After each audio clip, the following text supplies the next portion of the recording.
Are folks ready? Can I kick us off? Kick us off, Jared. Yep. All right. So I'll hereby call to order the Transportation, Energy, Utilities Committee of the City Council at 5:32. So we have with us tonight, we have DPW staff, we have Councilor Stromberg, the chair, Councilor Paulino, may join later in the meeting, but has a conflict. So I'll be the acting chair for at least most of the meeting. I will look to Councilor Stromberg for a motion on the agenda, please. Yep, so I'd move to approve the agenda for tonight's meeting. All right. Are there any amendments that you'd like to make, or if not, I can, but. I feel like you have them more so ready to go than I do. If that's Okay. All right. So the agenda has been moved. I'll second that. Director Spencer, did you have something you wanted to weigh in on? I think you have the edits, so please proceed. Yeah. So I'd like to make a motion or make an amendment to the agenda to place item 6, the CSWD 195 to 201 Flynn Avenue, just to place that item as item number 7. So just switching that with the roadmap for parking services transition. So I'll make that motion. I'll second that. All right. Any discussion? All right. All those in favor of the amendment, say aye. Aye. All right. So that amendment passes unanimously. We're back to the underlying agenda. Any further discussion or amendments? Okay, great. All right. So all those in favor of the agenda, say aye. Aye. Aye. All right. We have our agenda that passes unanimously. The first item on the agenda is approving the minutes from our previous meeting. Can I have a motion there? Yep, I'd move to approve the minutes from our August 25th, 2020 meeting. All right, I'll second that. Any discussion? Seeing none, all those in favor, say aye. Aye. All right, that passes unanimously. So now we will go into public forum. We've got a few attendees here. So if anyone would like to speak during public forum, they can use the hand raise function on Zoom. I'll also allow, if people have a specific item that they want to speak to, I can allow folks to speak when we get to that item on the agenda. So either option is available. Does anyone wish to speak now during public forum? Okay, I'm not seeing anything. Did staff receive any interest in public forum, or? Kim, are you seeing anything coming in? I don't have any emails in the DPW communications email, and I don't see any hands raised to talk. Okay, all right. I think we're all good then. But as I said, if folks are interested in any particular item, they can speak when we get to it. All right, so seeing nothing else, I'll go ahead and close the public forum, and we'll go to item 4, which is the Franklin Square acceptance proposal, which is informational. So I will turn it over to Norm Baldwin and Phillip Peterson. And Norm, I think your name there's a little typo in your name in the agenda. That's fine. Just to give you a little history, this in Phillip's memo really kind of frames this conversation well about Franklin Square. We've been working for a number of years, at least a good year or maybe even more than that on this project. And at least in our latest kind of swing at this. And this has been in kind of the mix for a number of years, dating all the way back to the 70s. But effectively, this street was accepted but not dedicated. And so formally, it wasn't really brought into the fold of city streets.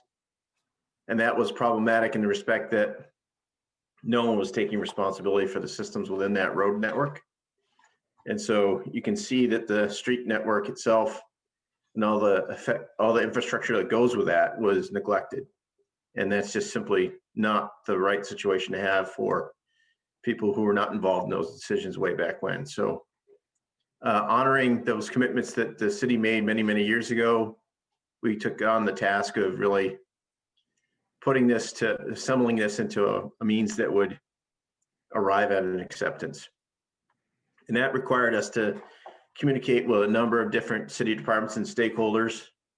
And Philip's listed in the memo. It's DPW largely because of sidewalks and roads, parks for all the greens, trees and landscape, BED for its utilities, electrical utilities, and then our water resource team in terms of sewer, water, and stormwater, and all the permitting issues that go with that, along with communicating with our emergency services personnel about when we accept this, what does this mean? And so I think we've arrived at the place where we've had survey complete. We have all the deed amendments in place. We are ready to kind of kick this off and point us in the direction of acceptance, but obviously that comes with accepting aged infrastructure that's going to require some significant reinvestment by the city to bring it to an acceptable standard. So we are, as staff, in support of that. Philip has shepherded this process through both the survey work with the attorneys, but also with all the stakeholders and finding agreement and getting sign off from them. So I think we are in a very good place, and we're ready to kind of to sit in front of the council and the TOOC to present this process and see if there is support for us moving forward beyond this. Philip, do you want anything to add? Did I miss anything? You've been kind of the guy doing all the heavy lift on this. No, I think you summed it up pretty well. Well, I said no, and now I'm going to add something. We met as a team of Burlington Housing Authority, which owns the property, their attorney, our city attorney, and the land surveyors yesterday, and did a final walkthrough. And now it's one of those situations where everything kind of has to happen in parallel. And so, you know, we need a recommendation from the TOOC to proceed, to bring it to City Council and Board of Finance. And then all the legal documents will come at the same time. So along with that, their lawyers have several things that they need to do. And as I stated in the memo, our attorneys are going to review everything. So your approval is not just thanks and now we have an approval. It's based on the fact that our city attorneys will review everything and make sure that it's on the up and up before we bring it to Board of Finance and City Council. So we're ready to go. Great, thank you both. Councilor Stromberg, did you have any questions or comments?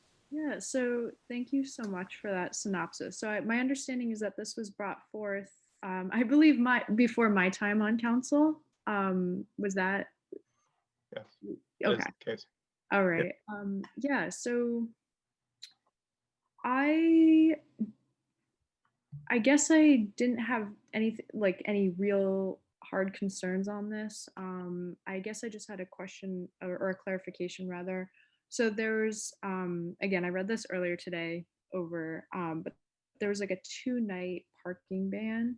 Could you just describe like right. specific? Sure, totally can explain. So, you know, this is a unique situation this street is in, and this is something we worked out even before we got a land surveyor on board. Mm-hmm. The folks that live in this community, they do not have a tremendous amount of parking resources. And there's not other situations like this in the city. This is the one situation where if we remove all of their parking during a snow ban, they have nowhere to go. Right. So what we've developed is a 2-night system. One section of the street on the first night won't be able to park there, but you can park on the other.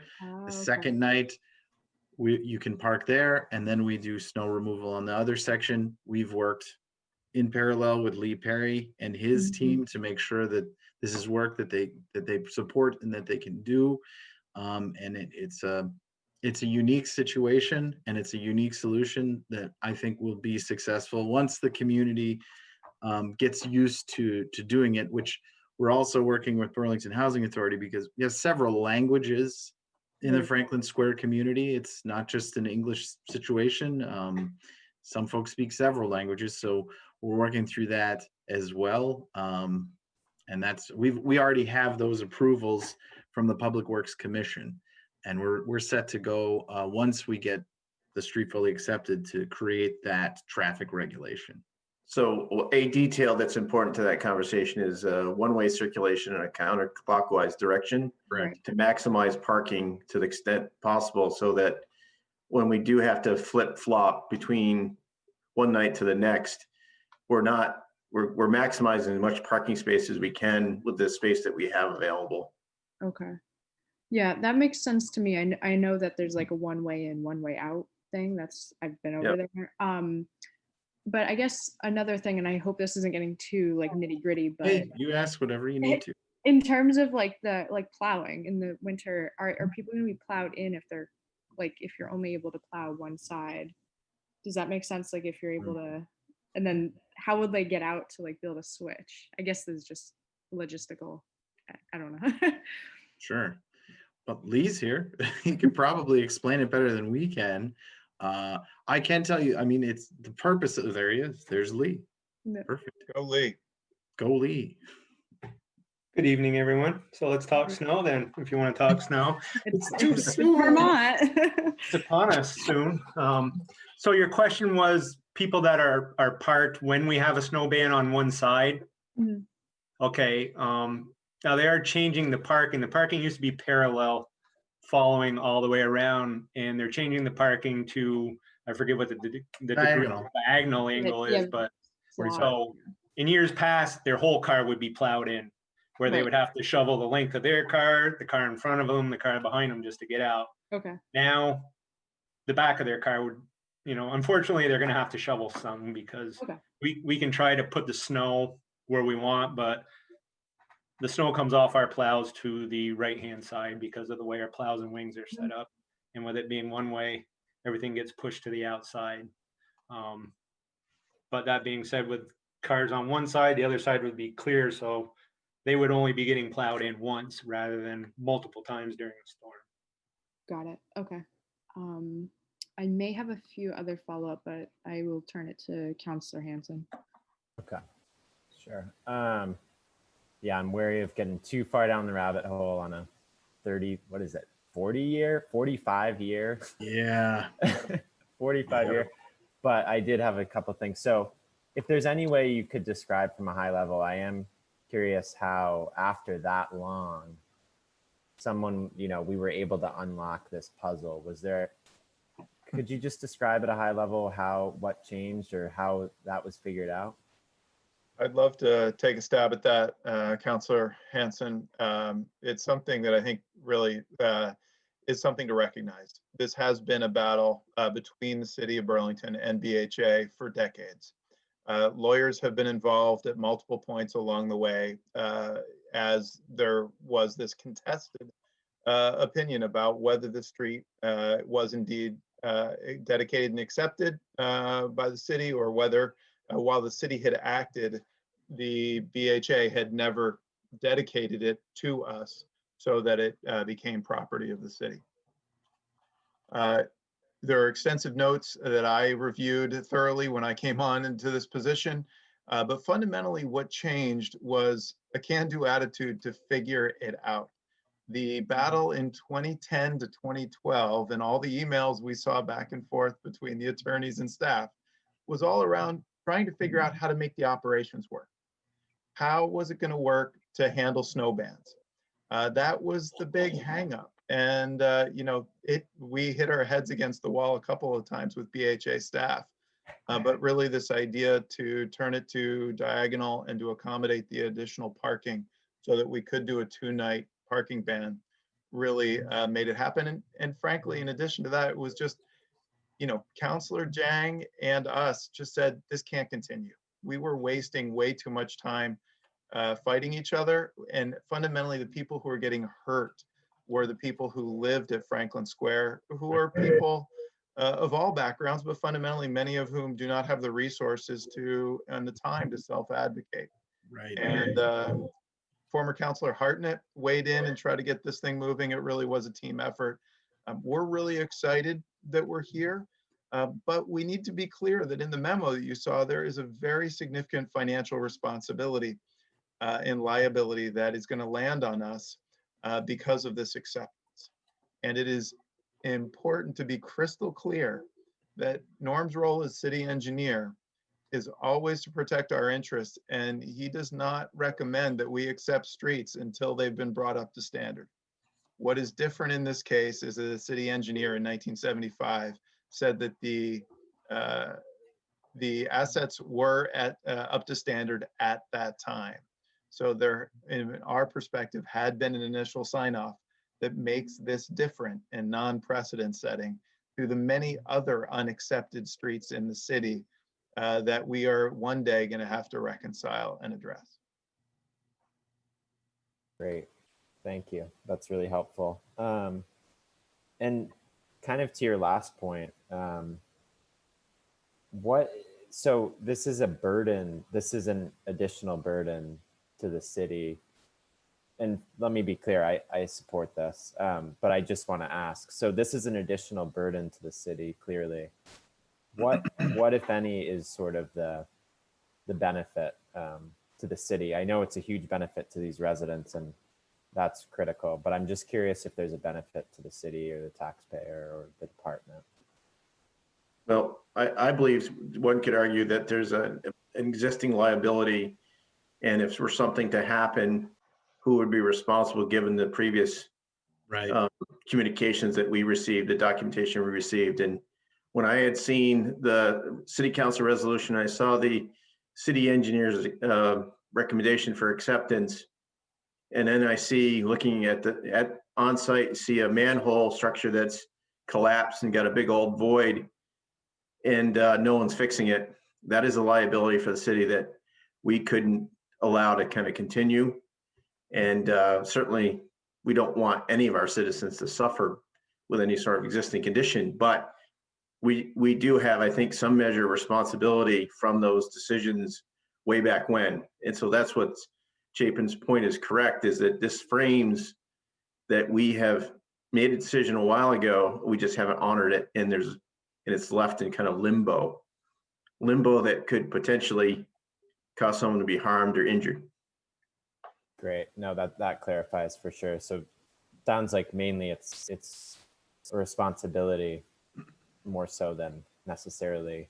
It's something that we really have to do and we've committed to, and we're making right on that promise. Right. We're honoring that commitments. Great. Well, and let's be clear. A lot of the work that we've done work on their street. We have patched holes. We have done, and after a while, it's like, well, let's get to real work instead of just patching holes. Let's fix the streets. Right. Okay, great. That was really all my questions. My one little thing, you all know how I feel about parking. So I see on page, what is this? Page 3 maybe of the memo, but it points to proposed zone A 49 parking spaces. Is that a transition of green space to parking? No, because the we're not purple changing. lines. We're not changing any Okay. of the paved area at all. We're certainly Got it. not removing any green space. We're Got it. utilizing the paved surface that we have. Okay, got it. It's just, I don't know if you know you can see where I'm looking. It's page 11 in the document. I think it's labeled maybe page 3, but there's a purple border that includes green space with an arrow saying, go ahead. Right. So the purple border is just illuminating where that zone is. That's part of, I think that's part of zone A, which is an existing zone. And it certainly, we're not looking to expand or do any more paving or anything like that. Right. I understand that by switching to diagonal, there's gonna be extra spaces created, but that's what I wanted to check on. Yep. All right, that is really helpful. I'm all set. Councilor Stromberg, did you have additional? I think I'm all set on this too. I just wanted to clarify. So you said that there was no paving, and then that was kind of like the exception, but I believe there's supposed to be paving in like the next 2 years. Is that right or no? You're Well, talking we're about additional pervious cover versus Okay. Right. replacing existing and repair, Oh, my bad. Okay. replacement. Gotcha. Okay. Thank you. I think other than that, I'm set. I support this. So Great. All right. Well, thank you all for, I'm glad we didn't get too deep in the rabbit hole. It would have been easy to do that, but I think I'm glad you all helped us get up to speed with some of those details.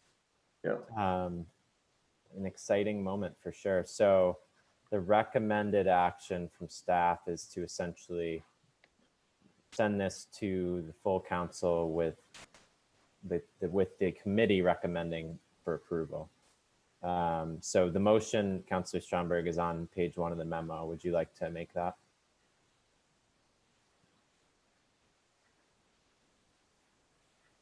sorry, on mute. Yes. So that's the recommendation to the no. That is, yeah, the staff has recommended, Oh, yes. So the department, the one that's the Department of Public Ye- Works request. yes. Yes. Gotcha. Just want to make sure. All right. Well, so I would, I guess, move to support the recommendation of, or from the, I'm trying to get the language right. for Maybe this. just read from, Yeah. So the recommend full depart- acceptance There from you go. there on. Right. Okay. So I'll just read the whole thing. So the Department of Public Works requests the TUC recommend full acceptance of Red Maple Lane and Franklin Square. So so the motion would just be that That's right. That we're we we would accept recommend. that. Yeah. Okay. So we are the TUC, correct. So sorry. It's been a long day. No problem. So the Transportation, Energy, and Utilities Committee recommends full acceptance of Red Maple Lane and Franklin Square to the Board of Finance and City Council. See attachment 1, I guess. Subject to final review and approval by the City Attorney's Office of forthcoming legal documents to be provided by the Burlington Housing Authority. Perfect. Okay, perfect. So the motion's been made. I will second that. Any additional discussion from anyone? Is there any members of the public that wanted to weigh in? I haven't seen any raised hands or anything. And do we Okay. have any raised hands at this time? All right. Seeing nothing, we will go ahead and vote. All those in favor say aye. Aye. Aye. All right. That passes unanimously. Our next item, University Place. Thank you. And this is informational, so no motion needed. And looks like Phillip and maybe Laura. I see Laura coming on.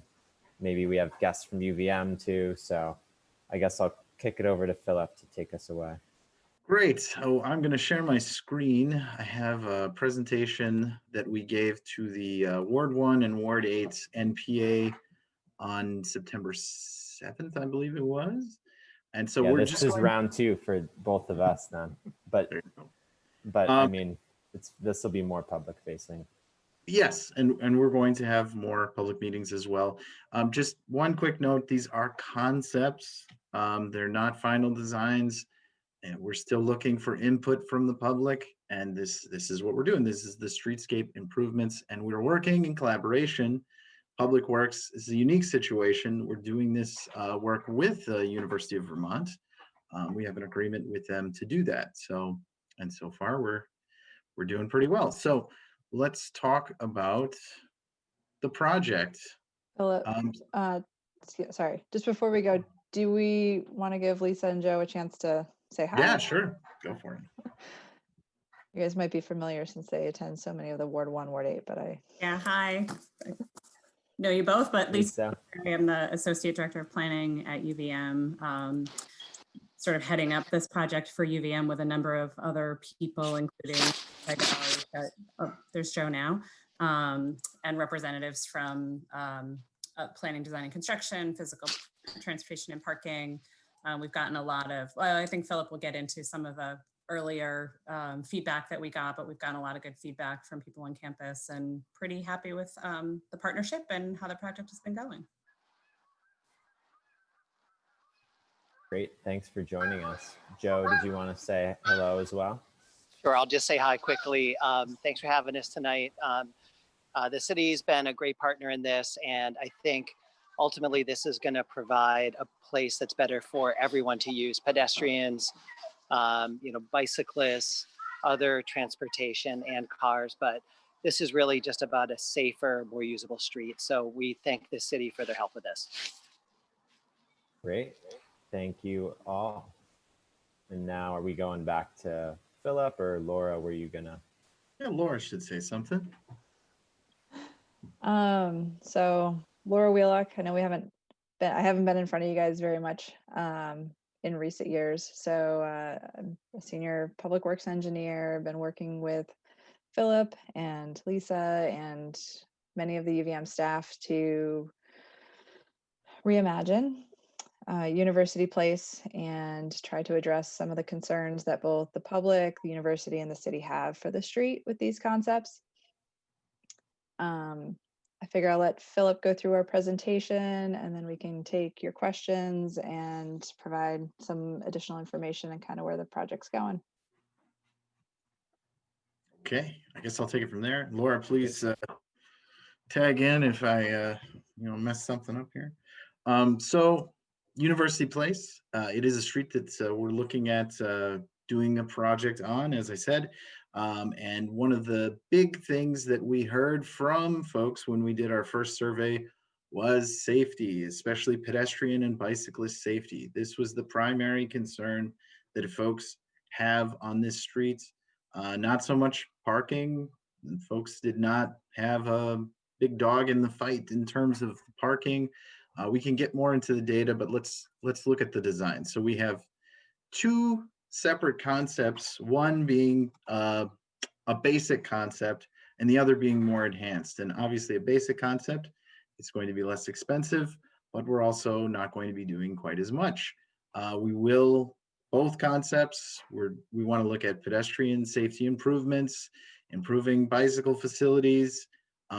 We're looking at, and we have discussed this with other city departments, doing a one-way travel route from south to north. So this map in front of you, the north is not on top, it's actually to the left, port side there. So let's take a little bit of a deeper dive into this design. So here's the south segment. We're proposing to move the food trucks. Now, one thing I want to point out here in terms of our bike lane configuration, we can, in this conceptual design, notch in those food trucks so that we ensure that the bike lane on the east side would be continuous. So in this particular conceptual design, it's not continuous. The bike lane would be going around it, but that's something that we can do. I wanted to make sure that I pointed that out. Hey, Philip, sorry to interrupt. Is there a way to kind of go into present mode so that the actual presentation takes up the full screen, just because it's a little small right now? Yeah, it's a PDF. I don't know if I can or not. Oh. Yeah, this is what I got.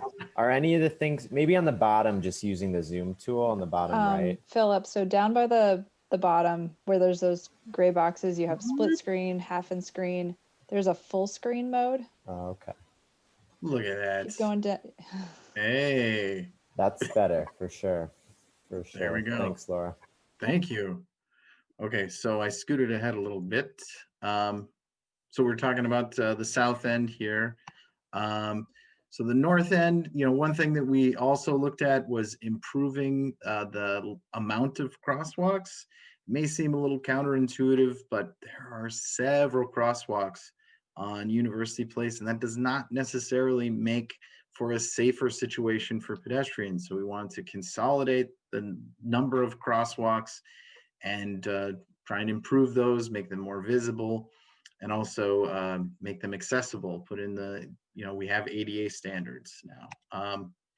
The only difference between the basic concept 1 and basic concept 1A is that we've added a drop-off area in front of Ira Allen Chapel, but that's pretty much the only difference.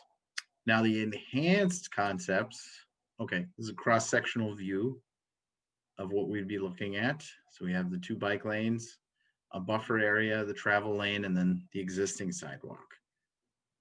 And this is what it would look like in 3 dimensions. Give me a second to think about it, look at it. Now for the enhanced concept, we would be doing more than just repaving the street. We would propose to put in a shared use path on the east side, and also to consolidate all the paths that are on the west side that's in the University Green, kind of funnel students towards the center of University Place and create a consolidated crossing path, which will Phillip, sorry to cut in one more time, but could you just exit that box so we can see the there we go. Perfect. Thank you. Didn't even know that was in the way. Well, let's take a little bit of a closer look here. So here's the south end again. This shows the food truck area notched in so that that bike lane that's going north is continuous. And then you can see our consolidated crossing plaza would have different characteristics. We want to make sure that we built it in such a way that vehicles would know this is a pedestrian area for sure. Let's take a look at the north end. So we would be removing some of the crosswalks and also removing some sidewalk and putting in new sidewalk and eliminating turn lanes. Now, just like with the basic concept, the only difference between the enhanced concept 1 and 1A is this drop-off area. It does create a little bit of a jog for vehicles going north, but that's pretty much the only difference between those two. And here's a cross-sectional view. Right, it's important to point out that the bottom one is essentially like a curbless street, that Yep. the pedestrian plaza area, which is what's being represented, is continuous all the way across to help facilitate those movements.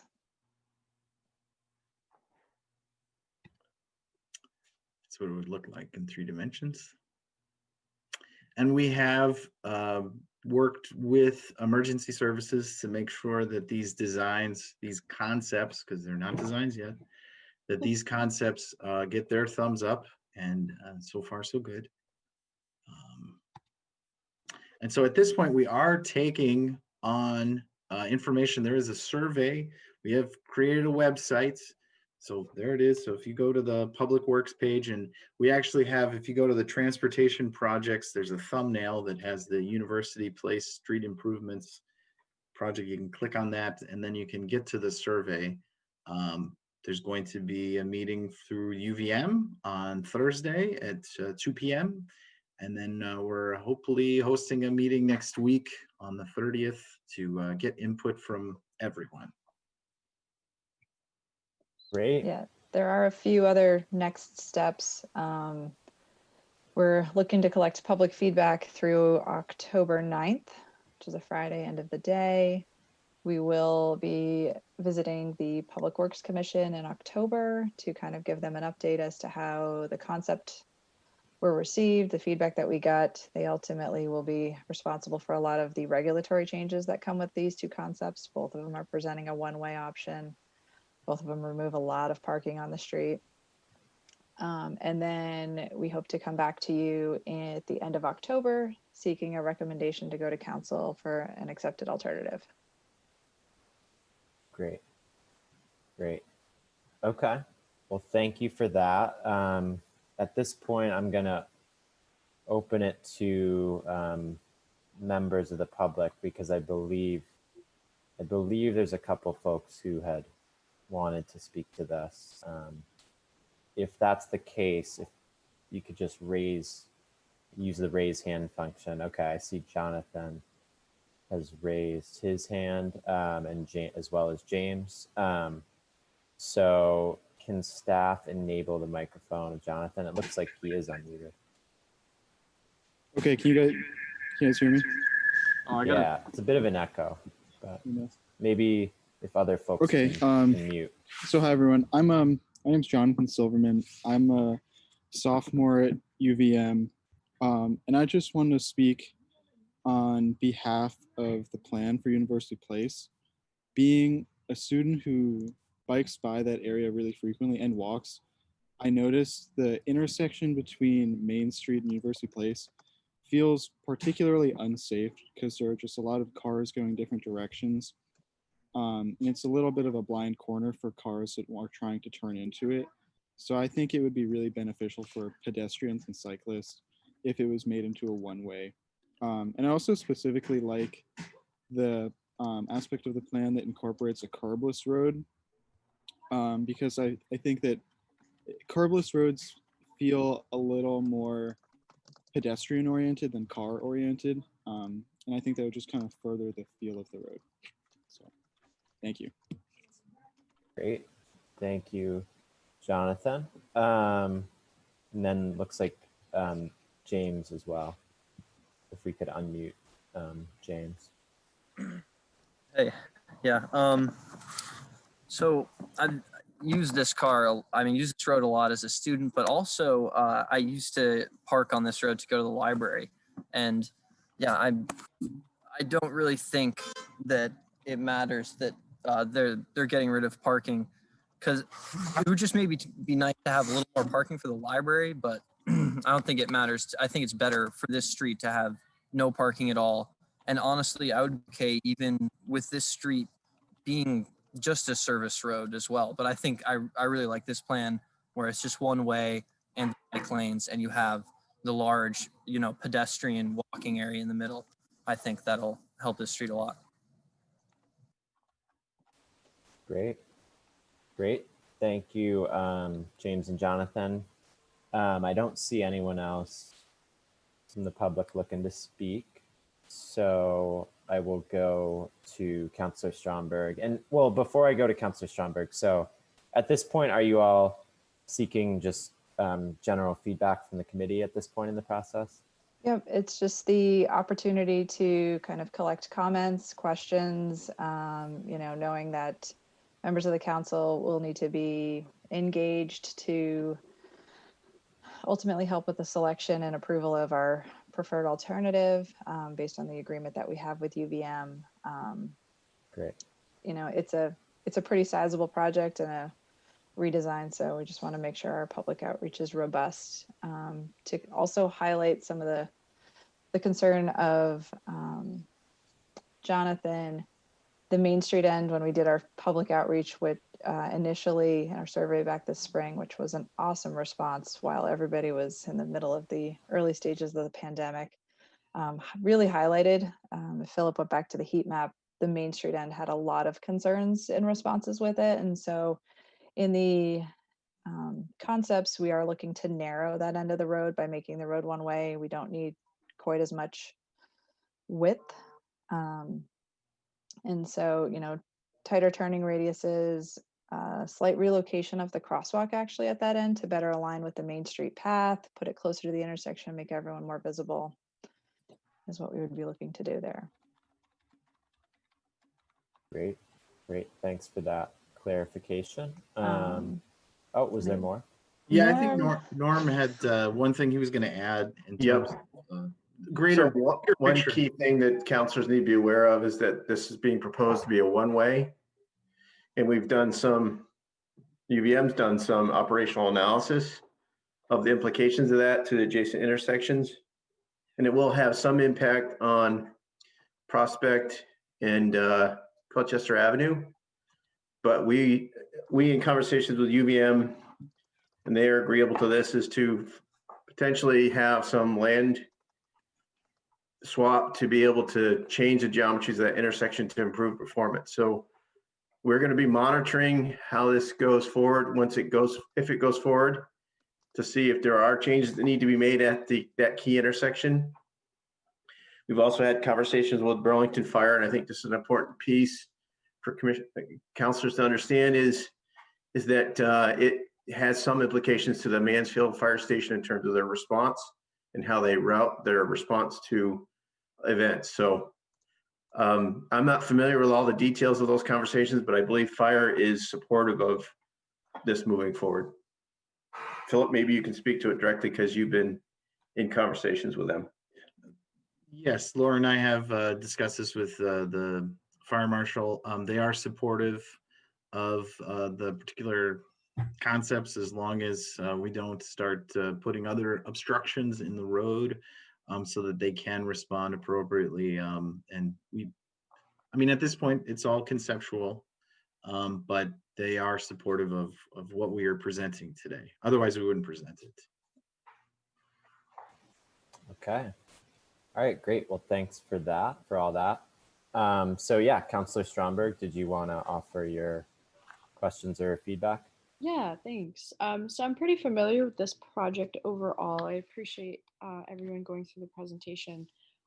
So I think one thing I really want to hone in on here is like the importance of buffers too. That's something I'm very, very passionate about having as often as possible, as you know, as everywhere as possible. I think those are just in terms of safety a really good practice. So I like that enhanced version. And then kind of on that same front, I believe somebody was talking about curbs and like how curblessness is a little bit more pedestrian friendly. And in my mind, instinctively, I feel like it's a little bit less safe just because there's that like the less of a distinction between road and where pedestrians are. And at night that might get a little weird, especially in the winter. That might be a little, I don't know, a little risky. But that's something maybe if somebody wanted to speak to that. I don't know the statistics behind a curb versus no curb, but I can also look into that. I did like that there's a space for food trucks. That gets really messy in the winter too on that road currently. So I'm really happy that we're prioritizing that because those are not going anywhere. And then I was just wondering if there was that capacity or bandwidth, and something I would be more than happy to help with too, if need be. If another survey could go out just to like, get more data and more feedback. But I definitely love where we're at on this. I like what is being proposed, but I think that there's never a shortage of input. So yeah, just a bunch of little ideas. And if anyone could speak to any of those, I would appreciate it. Thank you. All right. Well, you're in luck. We do have a survey, current survey. So if you go to the websites, the University Place Street Improvements website right there, you will find a link for our survey that's currently up, and we're collecting data right now. Oh, awesome. Okay. Yeah, it's okay. For some reason, I saw the dates from like in the spring, and I thought it was like, I don't know, in my mind, I was like, oh, maybe we should have another one. Okay, so you guys are great. All right, sorry. Yeah, we did our initial kind of like from the university and the city's perspective, we knew what our issues were, but we wanted to make sure that the users on the street and in the surrounding neighborhoods had the opportunity to, maybe highlight something for us that we just weren't aware of. We also did kind of want to gather that heat map type data, knowing that we have a lot of uncompliant crosswalks in the sense that there's just too many on the street. And that when we go to repave it or redesign it, we have to put it back to this current standards, which means less crosswalks. So we needed to really identify where people's paths were, especially with all the development that's happened on UVM's site, that, some of the old routes may not be really as active anymore. And we could target the places where people do need and want to cross versus not.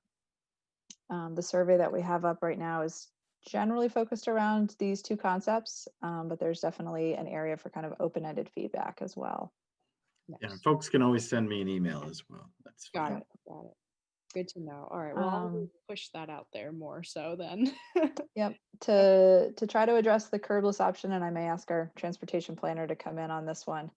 The idea behind the curbless option is to almost make people be a little bit uncomfortable. We do want pedestrians to know that this is supposed to be their space. We want them to maybe think a little bit about crossing. We also want drivers to really be uncomfortable, which should hopefully help them slow down, use the space appropriately, and be more aware that they need to be looking everywhere and not just, at a specific crosswalk. Got it. That makes sense, actually. That makes a ton of sense. That's interesting. The advantageous part of this, to talk about snow clearing, since that's the theme for tonight. It's a straight line road. We were proposing a similar situation on Bank Street for our curbless design, and having it be a complete straight line is, you know, that's how our drivers go. They look far ahead. You really can't see 4 feet in front of you, or even probably 20 feet in front of you in one of those trucks. So they're looking far out. And so having this straight line for plowing is a good first step for a curbless street for them. Understood. Okay. Thank you. Well, the other benefit is it's less challenging for people with accessibility issues. Correct. Yep. Right. Great. Councilor Stromberg, were you all set, or did you have additional? I am. Yeah. Thank you. Great. Great. Yeah, I am super supportive, super excited about this. I use this road all the time. I work out of Billings Library, which is right on the first slide.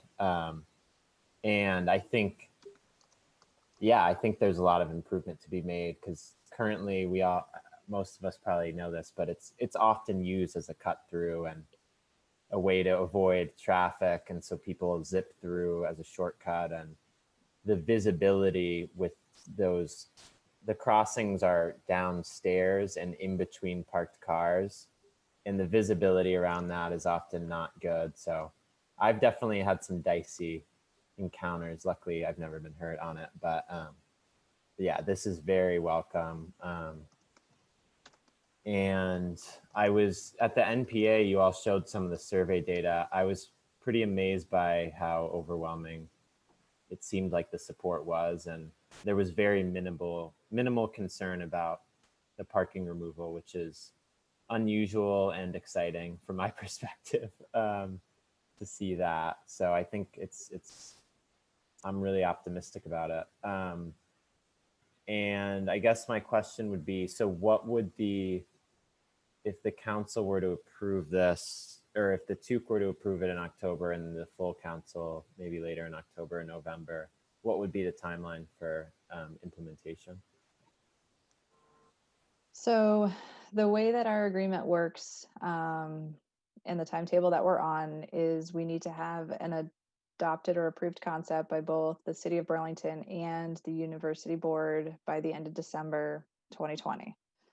From there, we would take that concept, move it forward through design, whether it's this basic one, which could have been a faster design, or if it's the enhanced, which probably requires at least a year of design. So 2021 is really the design timeframe.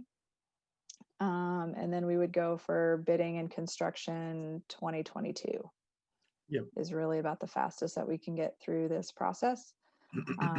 As it relates to kind of this next meeting and the council, you know, we do need both city support and UVM support. We're going to take the feedback that we get on these very specific alternatives and work as our team of both city and UVM staff, provide our recommendations, see where we are with the cost estimates that come in on these versus the budgets that we have allocated for them, and come back to you with kind of a preferred recommended concept for recommending to council. Great. And then I had one question about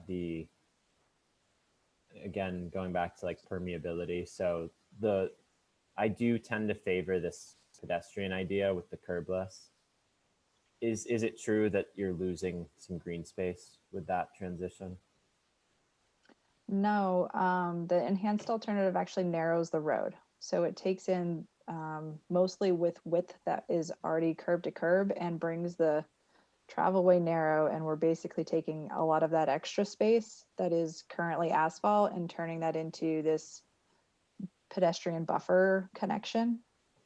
I think overall on this design, you're going to find less permeable area, especially over the entire street length than or impervious area over the entire street length than is there We're currently. decreasing it, yeah. And you can see on this cross section where the dash line is, where the existing curb lines are, and how we would be changing the character of the streets. Yeah. Okay. This was the visual that made me think that. So with the design above, you would actually be putting in sort of a green belt that doesn't currently exist.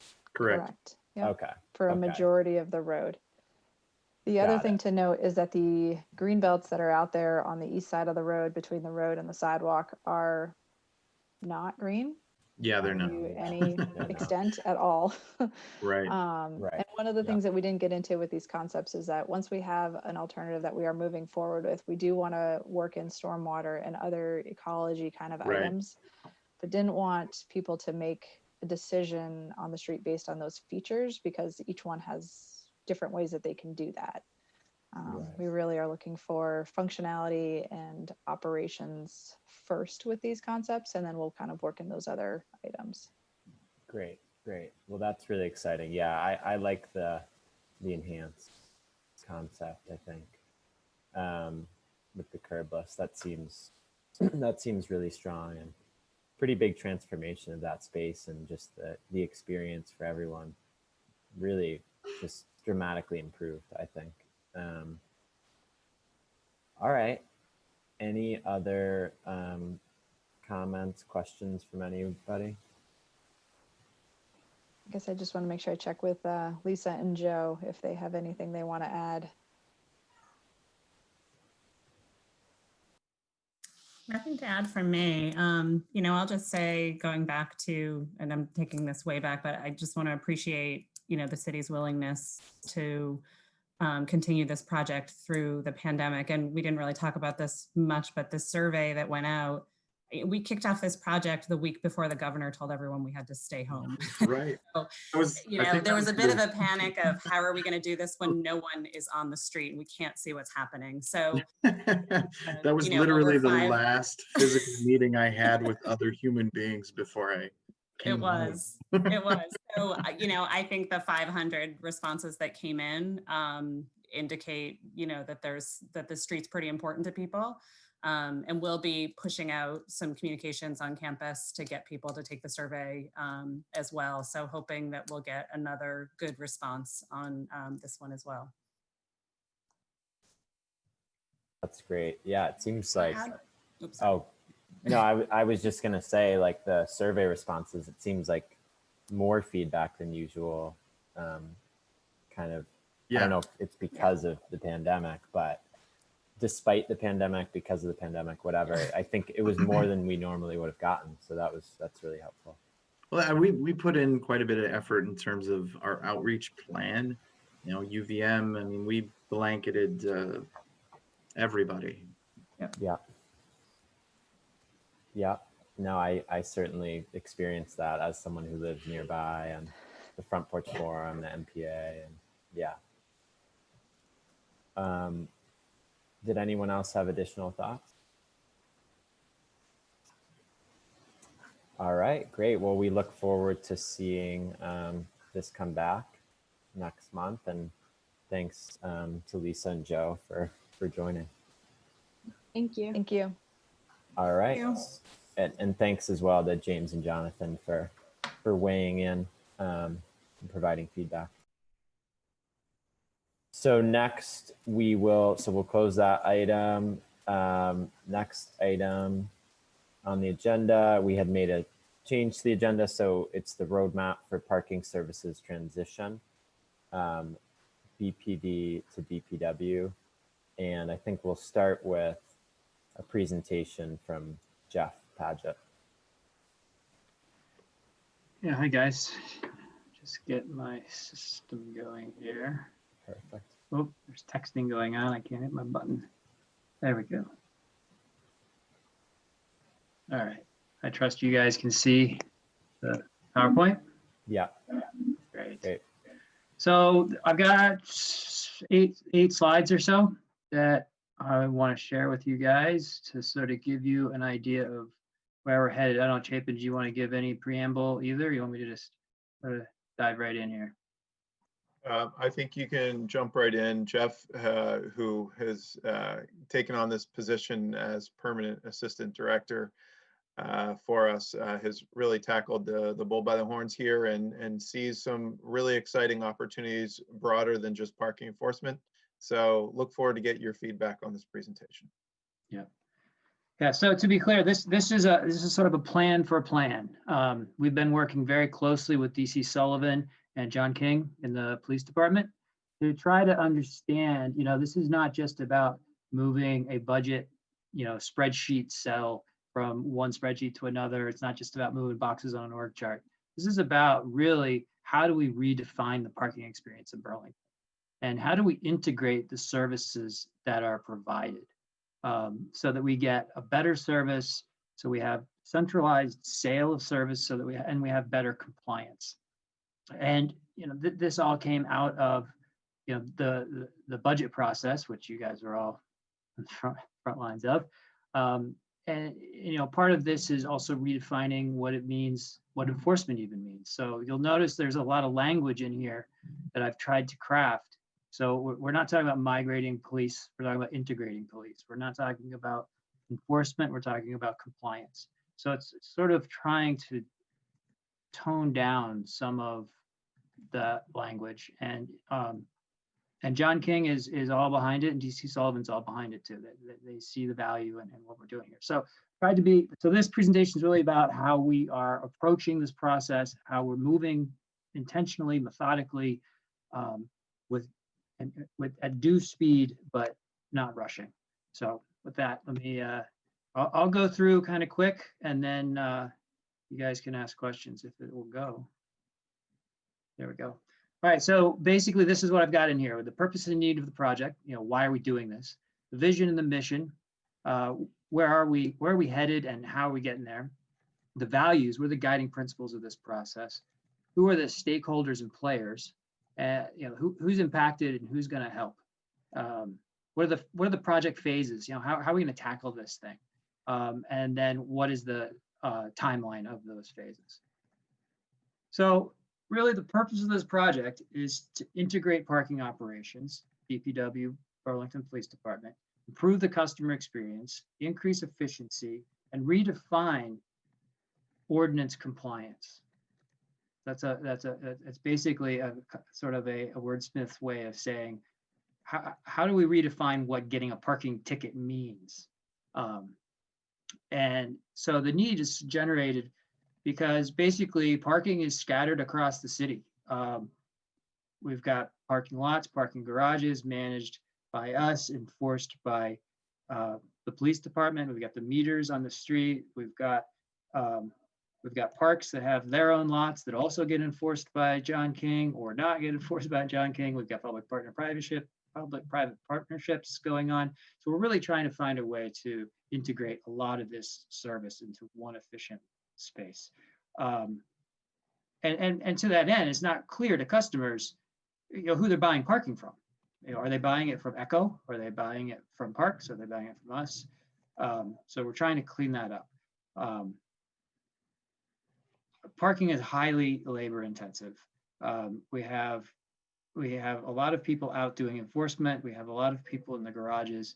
So how can we leverage all of this staff that we have to improve quality of the services provided?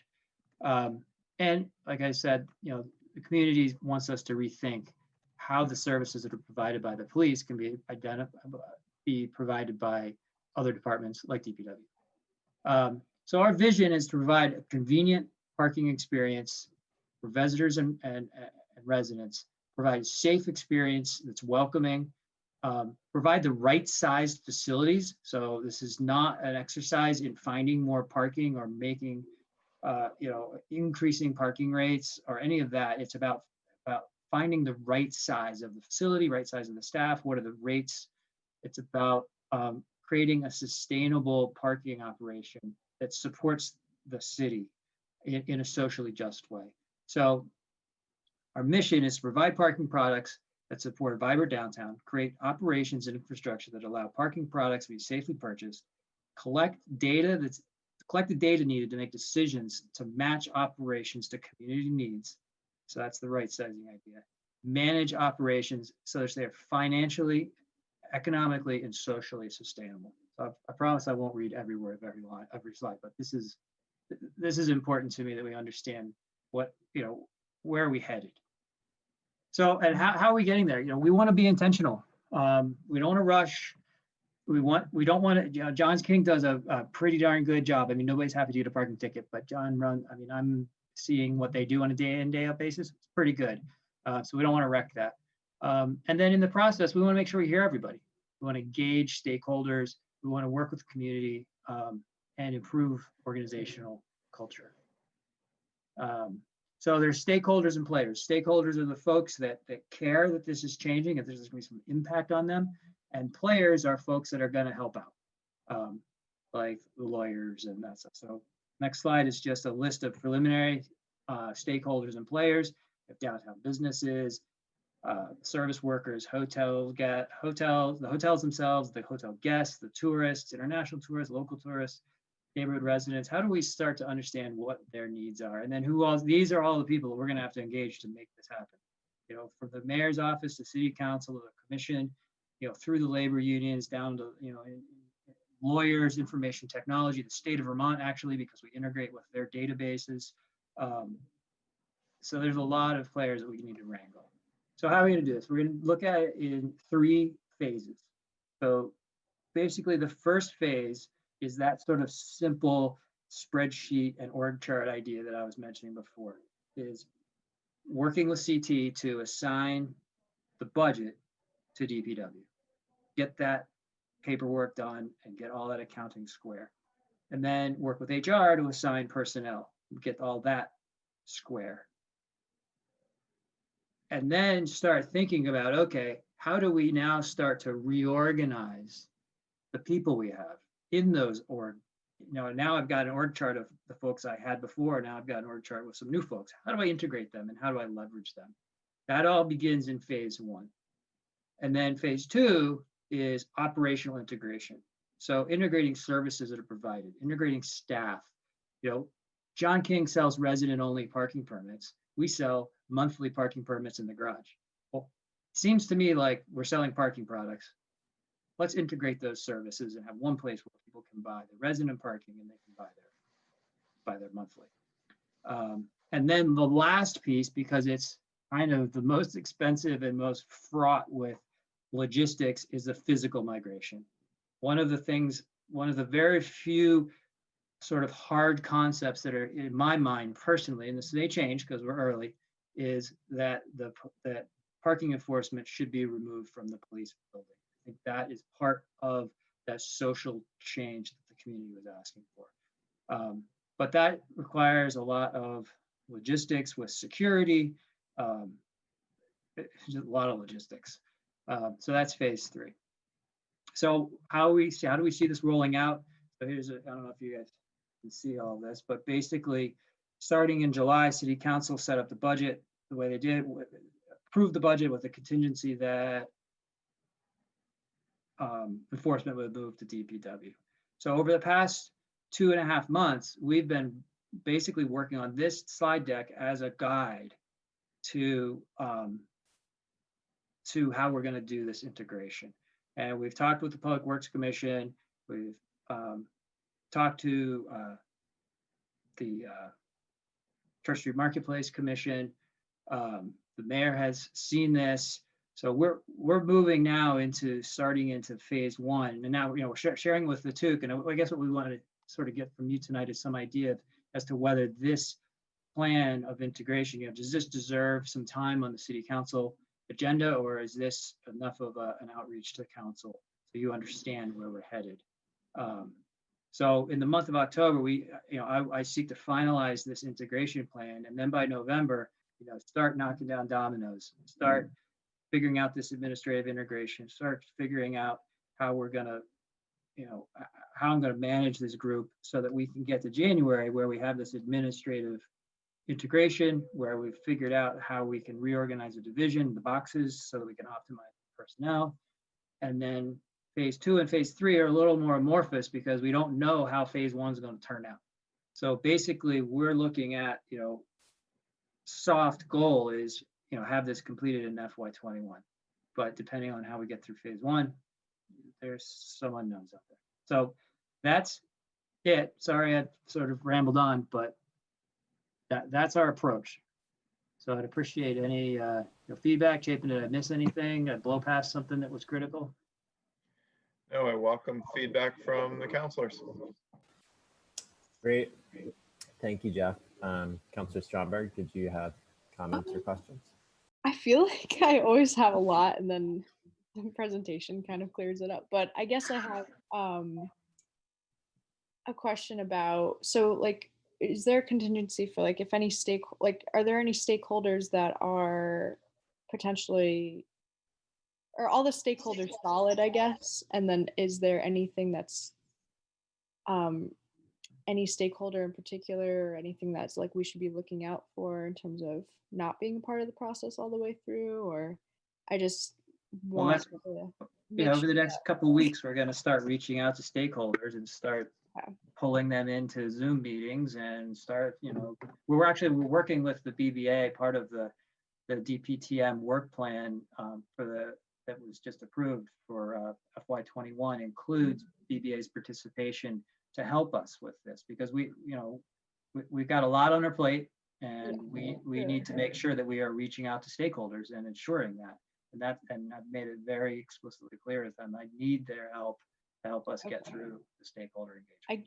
I guess my question is more so like, I think I should specify a little bit more. So like, a lot of them are pretty vague, like hotels. There's quite a few. I'm just curious, like, is there anything in particular that like, if somebody were to be like, no, we're absolutely not, like for whatever reason, like, is there kind of a plan for that, or are we just too early? Is it too early? These are broad categories of people that we believe would have an interest. If they don't have an interest, they don't have an interest.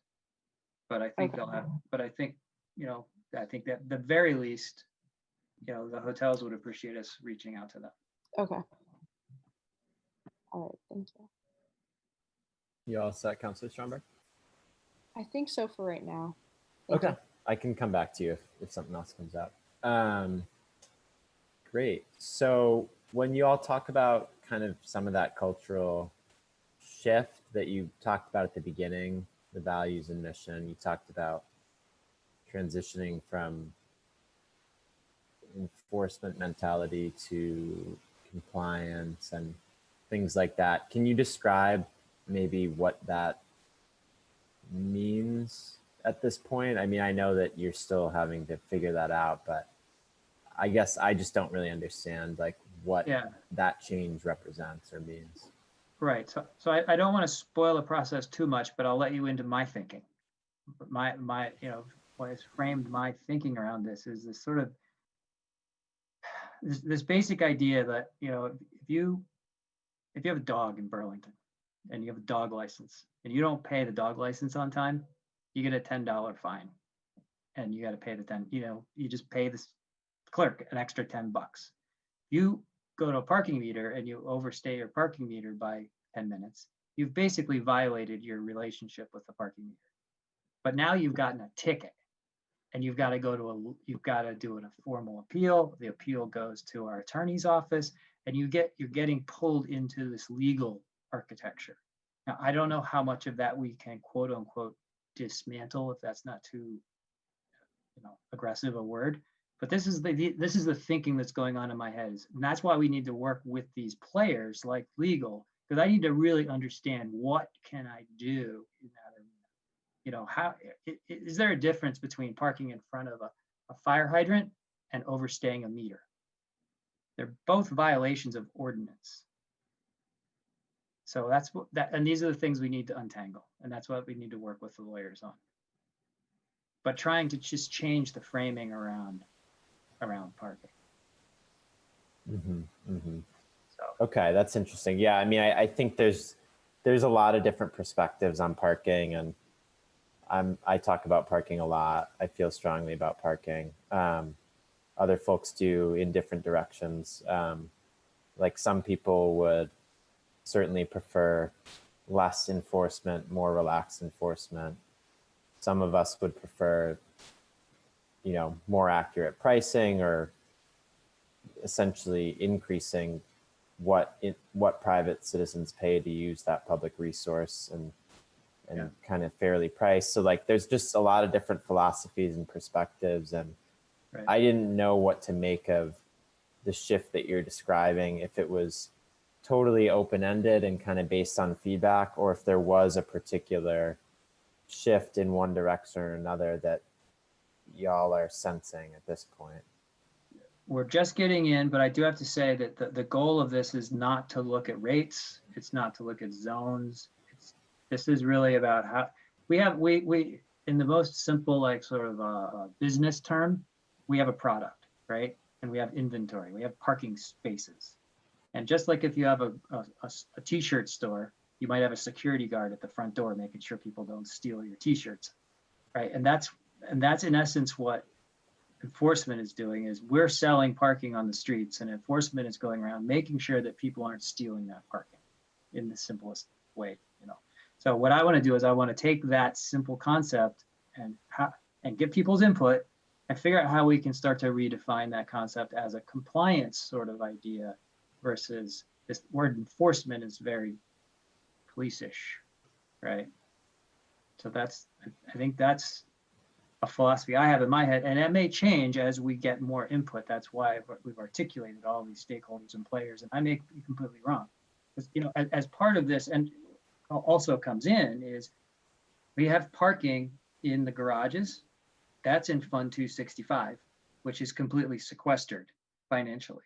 And we have parking in the meters, which is Fund 264, which is fungible. So we may entertain at some point ordinance change to change how the funding of the garages works, to not clamp it down so tightly and allow alternative uses for those funds that support better enforcement. I don't know, but kind of everything's on the table and willing to entertain all ideas. So there's not really an agenda per se. Like I said, I think the only real agenda that I have in my head that I think we're probably going to go through is trying to get enforcement out of the police department physically. I think that is rational, but maybe that changes too. Maybe there's some reason we don't do that. Okay. Yeah, because I didn't know if I should read too much into what you're saying. Like, should I be interpreting what you're saying as this desire to ease enforcement, or is that not what you're indicating at this point? No, not talking about easing enforcement, talking about sort of redefining it and making, you know, we want people to comply with ordinance. If they say they're going to park for 2 hours, they got to pay whatever, $2, depending where they are. If they stay for 2.5, then there should be a consequence for that. Violation. Make it easier to do the right thing so that we're having to do enforcement less and support people better. Right. Okay. Yeah. Yeah, no, in what you brought up towards the end there, Jeff, in your last statement about how it might interplay with, and we just had a big discussion, I think at our last TUC meeting, about the revenues and the restrictions on the uses of those revenues and all that. And it would be interesting to try to weave that into this discussion to some degree, potentially, although I don't want to make the process more complicated than it wants to be, but the discussions are related, and the timing seems good to have those discussions in a way. Yeah, they're more than related. I mean, imagine, we've got parking enforcement officers. Now imagine that they go into the garages and they do enforcement in the garage. Well, this is now somebody's employed in the enforcement division doing enforcement on the meters, which is 264. Then they walk into the garage and they're doing enforcement in 265. Well, how do we untangle, the 12 minutes they were in there? But theoretically, the garage should be paying them because the accounts are separate. How do we make that more practical? It's just, there's a lot of architecture around the way these two funds are set up that's not practical. So I'm thinking about ordinance is definitely appropriate. Okay, that's good. That's good. I'd love to be involved in that conversation. I'm really interested in this topic and looking at it from a high level and how we can reimagine how we handle parking as a community. So, and then you did mention, and I remember this from last time too, the Parks and Rec issue of sort of lack of, you know, enforcement or regulation or oversight. Is that going to be somewhat addressed within this process as well? Trying to figure out how to better manage that parking?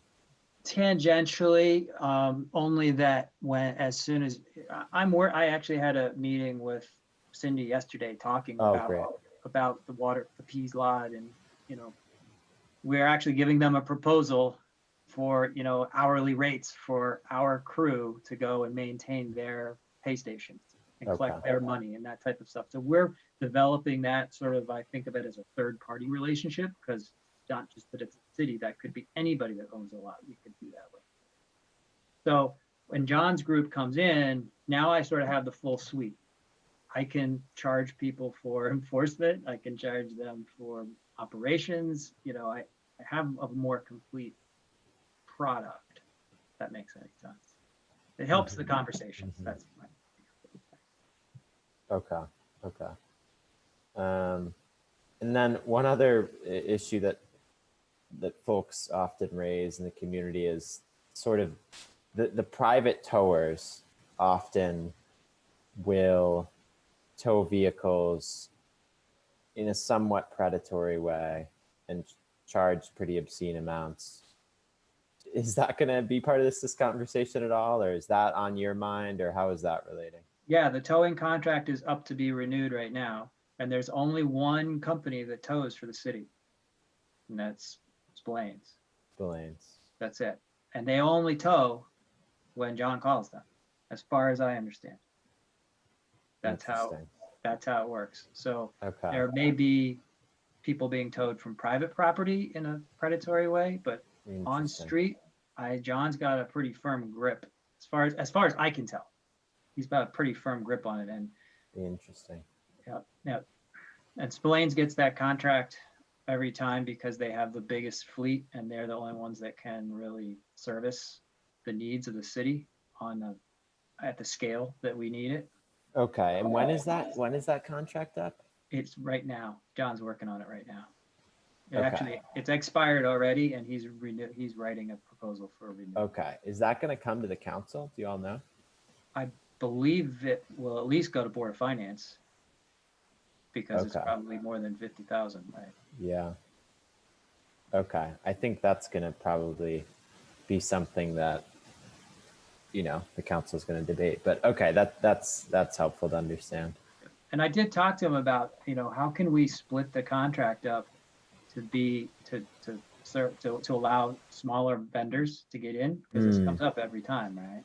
And, you know, we shouldn't get into it now, but there are some practical realities that we need a company that has like 13 or 14 trucks available at any time, because not just because of snow ban, but because of, you know, we need somebody. We need to, like, University Place is a great example. Cars are allowed. The city lets cars park in the vendor spaces as long as the vendors don't need them. But if the vendor shows up and calls John comes and tows the car. Got it. To get it out of there. So they need that 15-minute turnaround time, and that's why they need to scale. So we can debate that another time. We shouldn't get into that now. For sure, yeah. I have other concerns with the way Spillane's does business, but that's not really the topic of discussion right now. So, all right. Anything else, Councilor Stromberg? You said that you might have more, and we've got Chapin looking to get in as well. No, not anything in particular. I just am curious, are we actually taking action on this tonight?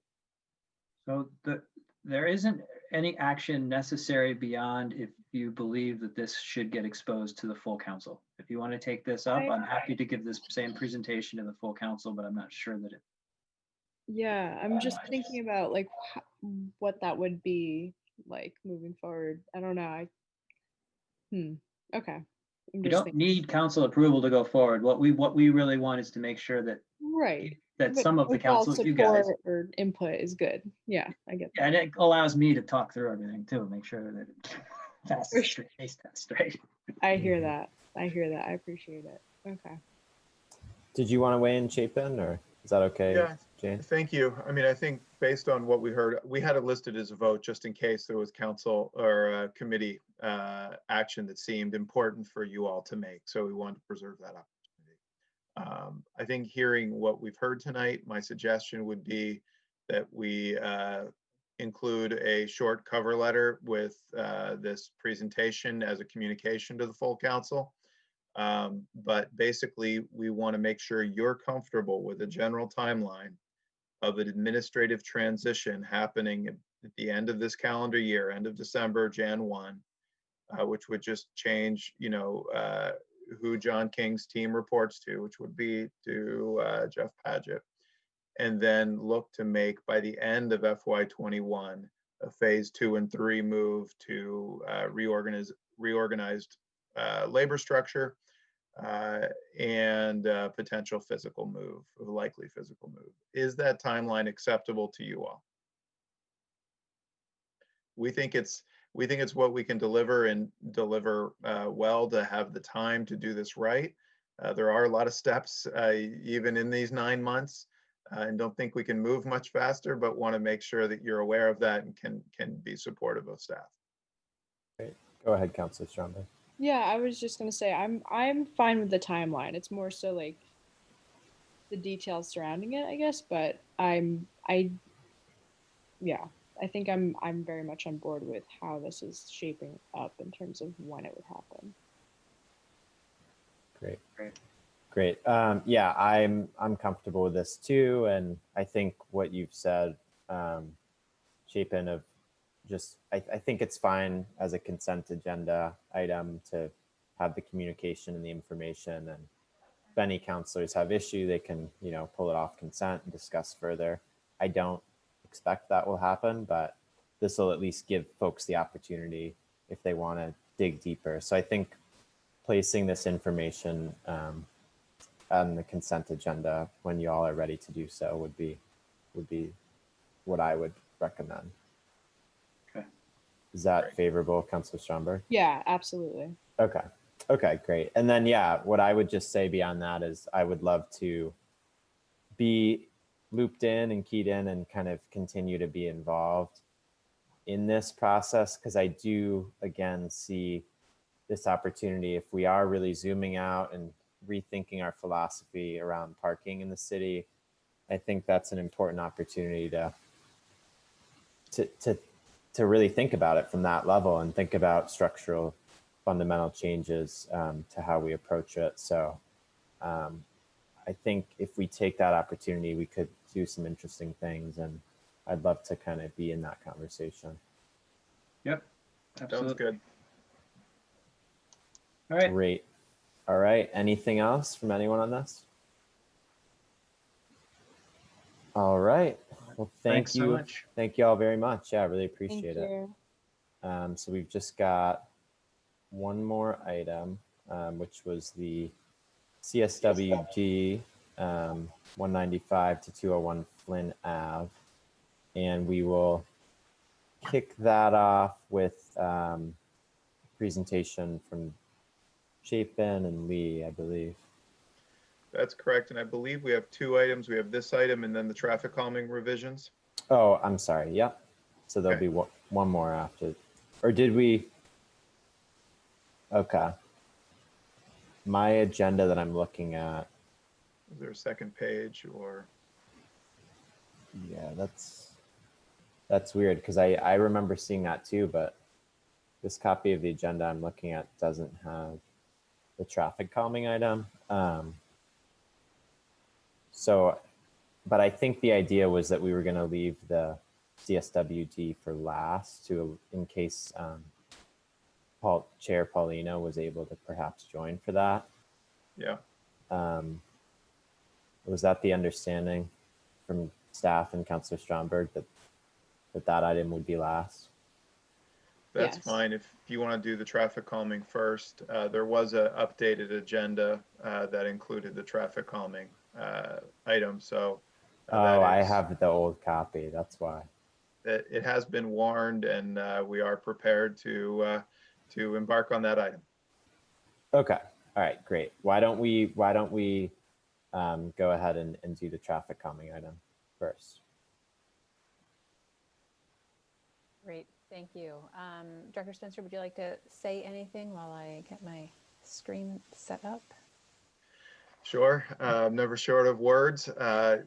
I give staff a lot of credit. After over 20 years managing the traffic calming program, it was time to review the program's success.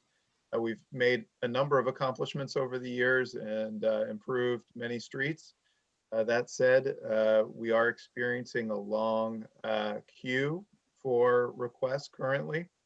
And we have had an eye towards how do we expedite the program and simplify the program so that we can target the need and reduce the backlog. And I'm really pleased with what staff's put together. This is a staff policy traditionally. It does not need council approval, but as you are the important representatives of residents, we want to make sure that this kind of meets the need and is transparent. And so we want to get your feedback the same way we got the commission feedback last week. We'll then finalize the documents and make them public and move forward accordingly. So thanks in advance for your input. Nicole, take it away. Thank you. So I think that really covers kind of the background of why we're jumping into this. So what, I'm trying to keep this pretty high level tonight.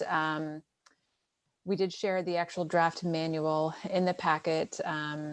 But what I wanted to walk through tonight is really the very brief presentation that kind of summarizes what exactly we've changed and sort of how people can expect to interact with the traffic calming program moving forward.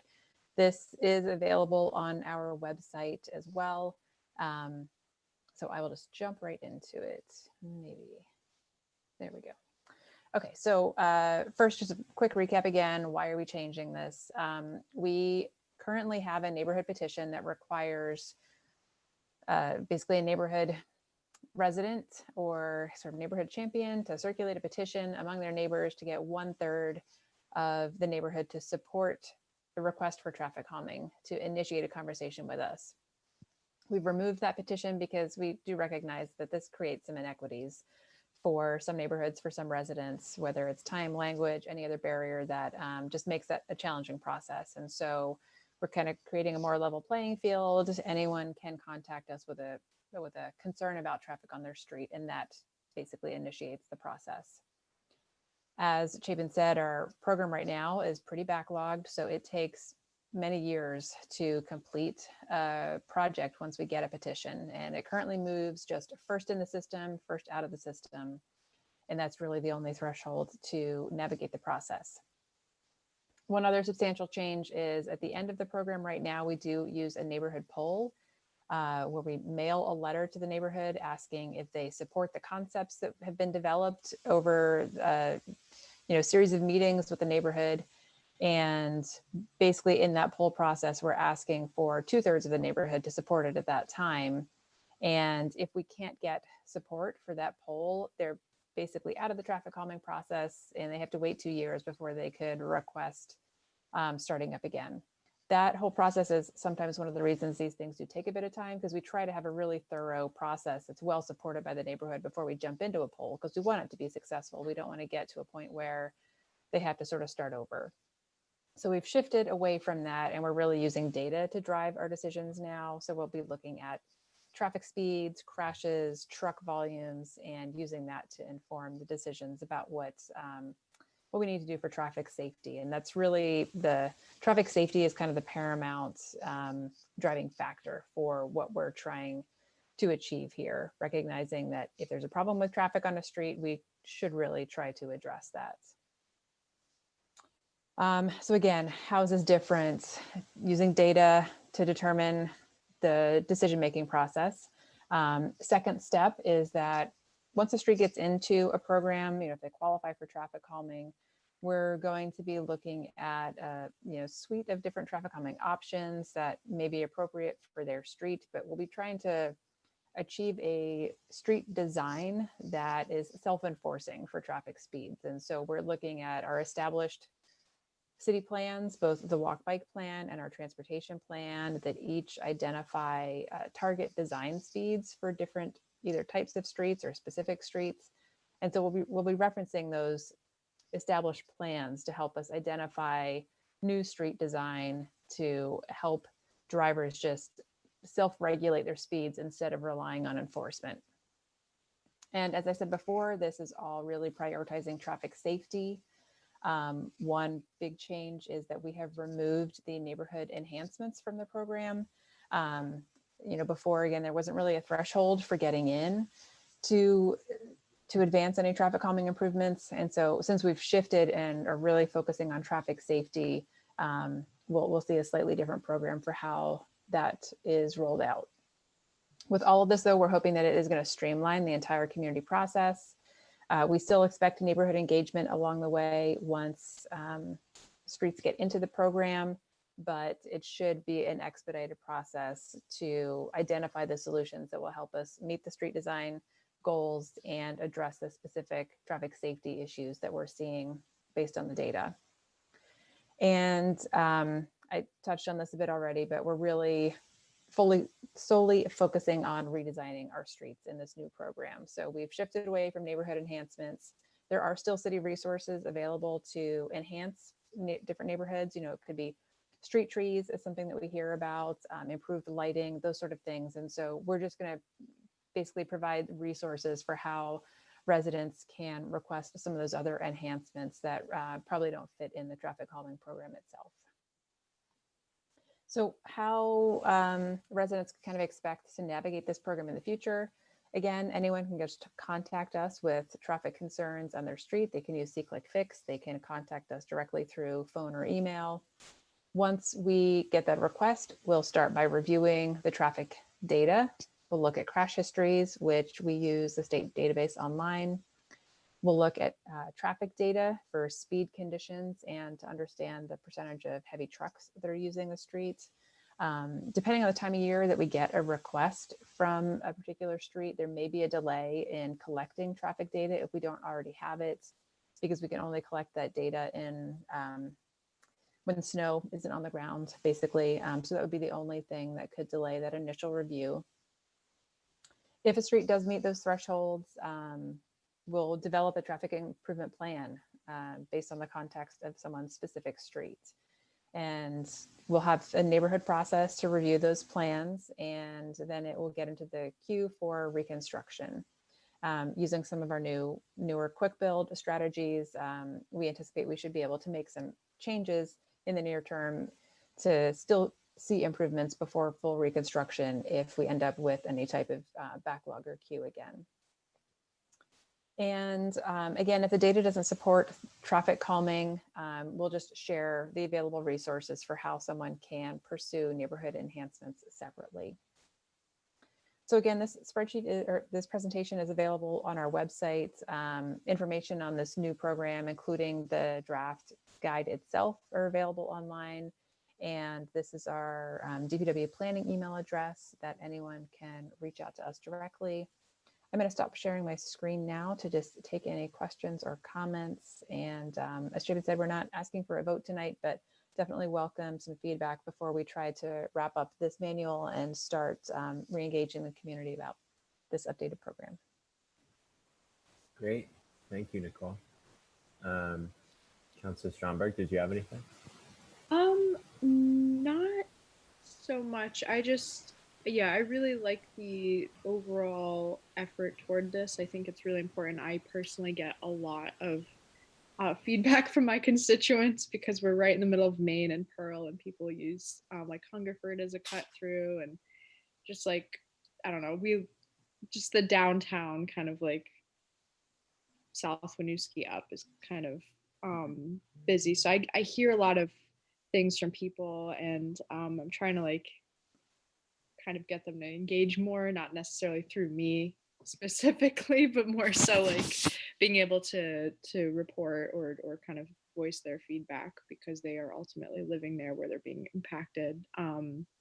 So this is something that's really important to me in general, and I really like that historically it seems like we're going into a direction of using more greenery and kind of like being a little bit more creative in actually how we are trying to do our traffic calming. So that's very reassuring to me and something that I would always like to be kind of up to date on. But other than that, I mean, I'm very supportive of this. If I have any specific questions, I think they were all basically just answered by you. So I think I'm all set for right now, but I appreciate it. Thanks. Great, thanks. Yeah, no, I like this a lot. I'm very supportive as well. My only question, so you mentioned, so the current process or the process we're moving away from, there's the petition, and then there's this poll that requires 2/3, but that poll is also being eliminated. Is that correct? That's correct. Got it.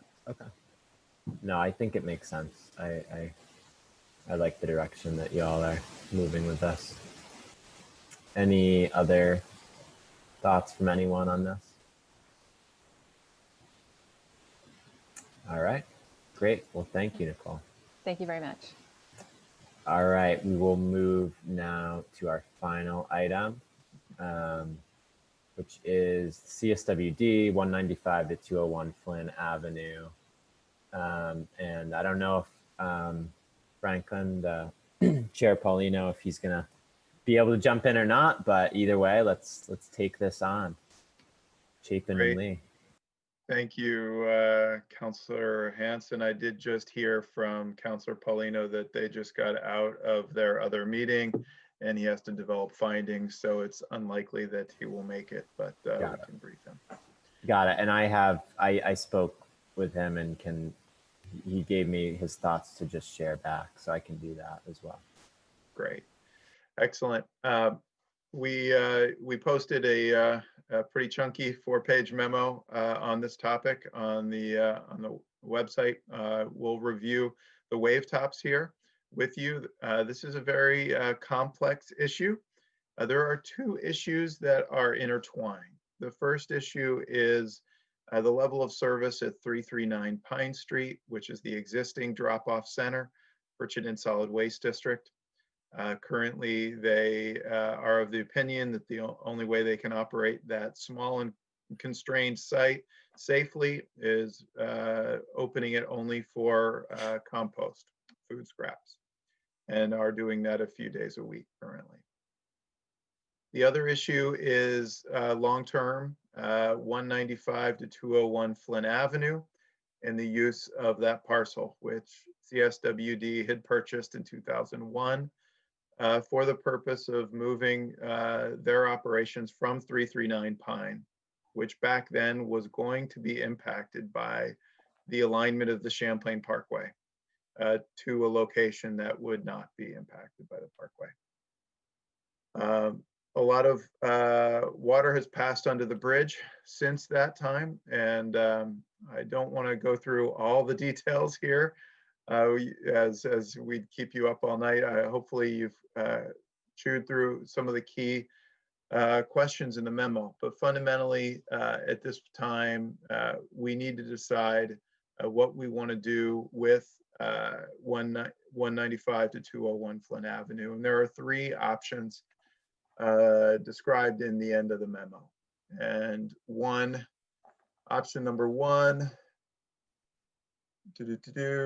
right here. Sorry, I had the wrong memo up. Option number 1 is to extend our current MOU, which is an option to purchase site, for another year. Lee and I and Susan Molzon are scheduled to go to the Chittenden Solid Waste District Board on the 30th of this month to make the case to extend it another year, should you all want us to proceed in that direction. The second option would be to not extend the MOU, the option to purchase 195 and 201 Flynn Avenue, and to let it expire at November 1st of this year. That has some pros and cons as well that are outlined in the memo. And the third option is to have the council direct us to execute the option to purchase the property and to negotiate a lease purchase agreement with some of the terms that are outlined in the MOU. Again, that direction has some pros and cons as well. Happy to instead of just walking through the memo point by point, to really answer your questions. Lee, anything else you want to discuss before Q&A?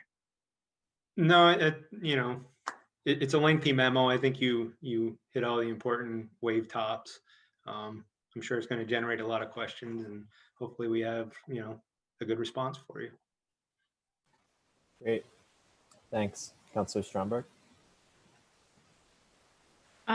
Yeah, so I had quite a bit of thoughts on this. I guess one to start with is the not planning for an extension or expansion rather on the collection of I think recycling and trash, and that was at the 339 Pine Street, if that's correct. Yeah, that's the existing drop-off center location. Yeah, and I guess I'm just curious as to like, I please excuse any ignorance, but like why specifically that is, and what we're kind of replacing that amount with. So I'm curious as to like why are we not expanding that when I thought we were talking about expanding the services last time? So the current 339 location, CSWD has only opened it for organics only. They do not feel it will be safe to expand it to collect all streams, trash, recycling, food scraps, and leaf and yard debris. COVID is one of the big issues with them, and employee safety. The size, as indicated in the memo, not a lot of queuing space. That site does get a lot of visitors. I don't know if you've ever been there. Yeah. When it's real busy. Okay. And they're worried about traffic backing up onto Pine Street as well, because it is an irregular pattern when you go in. You're goes against, common driving practice, whereas you stay on the right side, you're actually crossing over. So everybody's on the left side going in, everybody's on the opposite side coming out. And it's a confusing pattern. So Chapin and I have had multiple conversations with the executive director and their staff as to, why they can't open it up to more. Okay. And then, so I guess another thing, so one of the other options I think was the selling of that altogether, like selling part of all of 339. And like, how really is that a good thing? I guess I'm just trying to figure that out.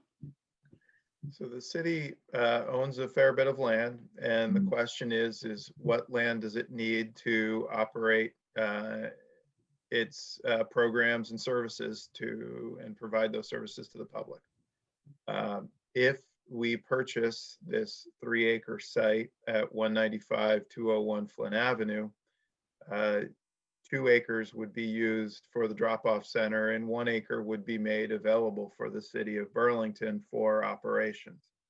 Some of the operations that occur currently at 339 Pine, including soil screening and material handling, could be relocated to Flynn Avenue. This site on Pine Street is on the transitional zone to downtown, and is right in between the Arts District and downtown. And, is the highest and best use of that area to be drop-off center and materials handling.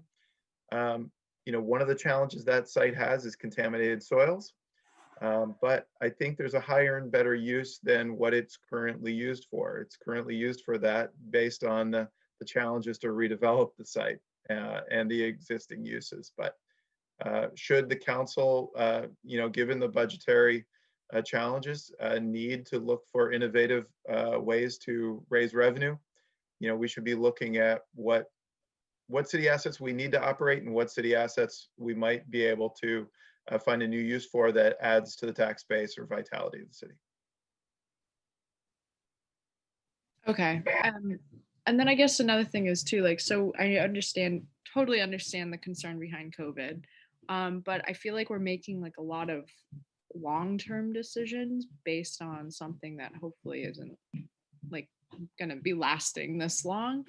And I'm just trying to, I don't know, I guess trying to piece together like any ramifications that can have, because it seems like we're erring on the side of like limitation.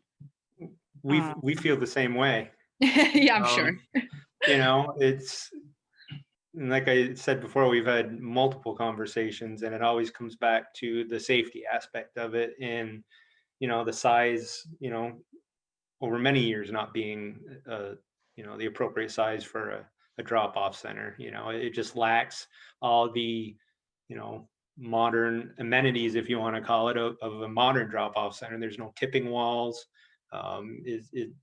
You know, and we've reached out, we've offered staff help at the location, or you know, Chapin's offered our safety manager to help, you know, try to, you know, come up with a plan. We offer, you know, they should try appointment only, you know. They do it at their hazardous waste depot, and it seems to work there. So it's, we've had those conversations, and they're not budging from their stance. Okay. Can I jump in with a follow-up on that, Councilor Stromberg? Oh yeah, of course, go ahead.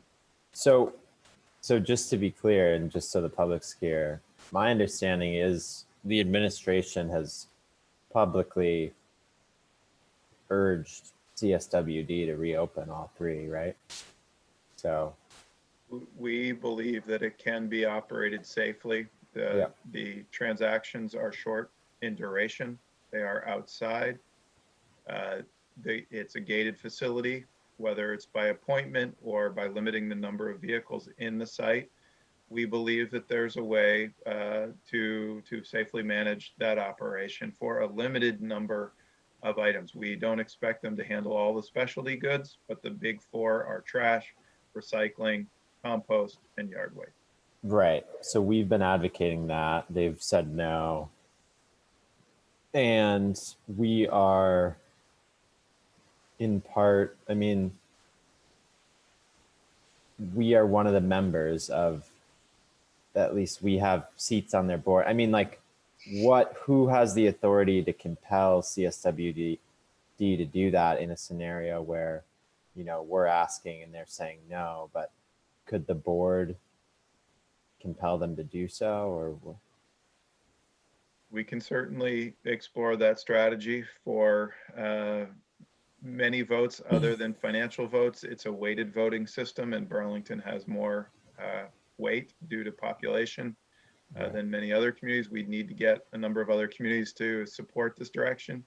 If we hear from you that the short-term goal is for this committee to see more services provided at the existing 339 Pine Street, Lee can work with other board members to see if there's a critical mass of folks to support the reopening of the facility and to proceed with that strategy if the staff at CSWD is not willing to embark on it alone. Okay, all right. I can come back. I didn't want to interrupt Councilor Stromberg if you had more questions, but I'll come back after. Yeah, I feel like, so I guess another question I had was, so for the first option is what I'm referring to here.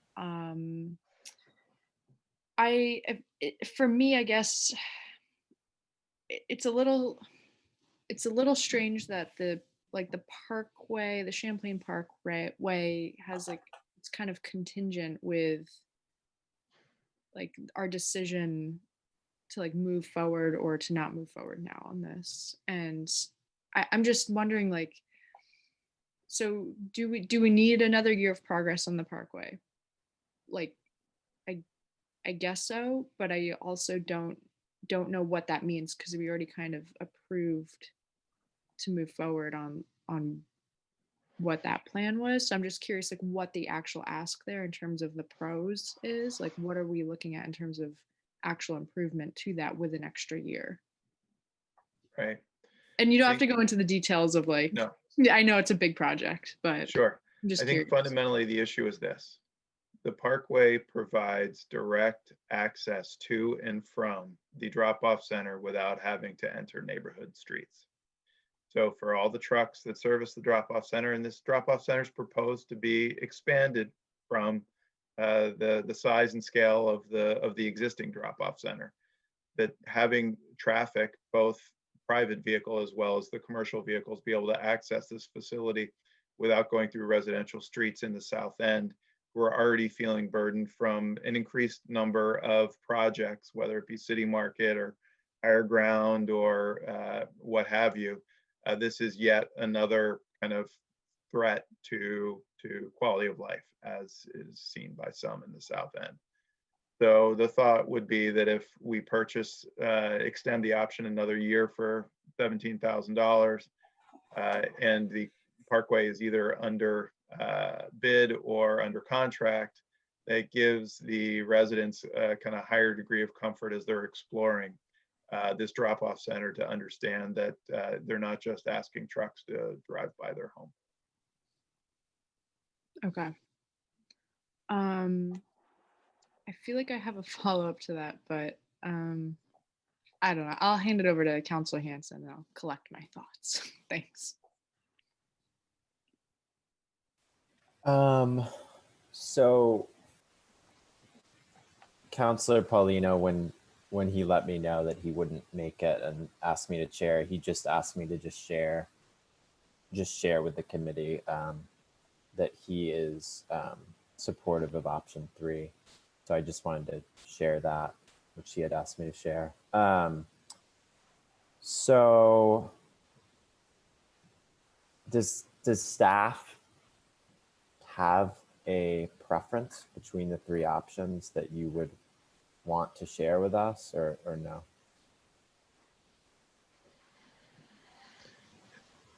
This is a tough one because our understanding and working with a number of the councilors in the South End is that there's very real concern about moving ahead with a project before there's a route to and from the project without adding further burden to residential neighborhoods. And so I think I'll be upfront that I don't think option 2 of dropping the option right now is the right decision, because we've already invested over $60,000 in an option to purchase this property. And to CSWD's credit, while I disagree with their decision at 339 Pine and many things, their offer is that they would sell us the property at a reasonable price, $500,000 at 0% interest, at very reasonable terms of us paying $20,000 to $25,000 a year. And that there would be a portion of that property that we could use right away in addition to supporting the drop-off center. So I think option 2, I think, would be short-sighted. It would be throwing money away and really kind of taking an option off the table that I think has significant potential. Whether we go with option 1 or 3 of purchasing the property now and negotiating a lease purchase agreement, or option 1 of just extending the option another year, I could be supportive of either, depending on how supportive the council is, to have a conversation with the public in advance of the Parkway. Okay. You know, I truly, in this case, wanted your input here. Yeah. You know, staff, I think, is in agreement that number 2 is not optimal, but 1 or 3 would be acceptable. Lee, is that a fair statement? Yes. Okay. I got that sense from the memo, but that's helpful to clarify. Yeah, I think I would be interested in option 3. So the biggest concern here is that residents are concerned about traffic impacts in the intervening time before the Champlain Parkway is built? That's the big dilemma and concern. Yes. Okay. Okay. And is there, And it just generally not knowing if the project, when it's going to happen, and is that intervening period 1 year, or is it 5 years, or is it 10 years or more? okay. Are there any changes? This is a scary question to ask deep into a meeting, but with Champlain Parkway, like, are we still feeling like that's proceeding as planned, or have there been changes in direction on that since we've last reviewed that project? Right. We're responding to the environmental justice public comments that came in as part of the environmental impact statement. We do have a path forward to getting this project out to bid this winter and construction to start next spring. But fundamentally, the legal challenges are the big question mark right now in front of this project. So, you know, I can't provide any guarantee that that you know, when construction will happen, though we've gotten to a point where there were 6, 7 things that could have derailed the project, and we're really now down to legal challenges that stand between us and construction. Okay. And then, but then there's also this tug in the other direction where if we go with option one, and Champlain Parkway is delayed, that CSWD would potentially sell the site to somebody else. Is that what I'm understanding from the memo?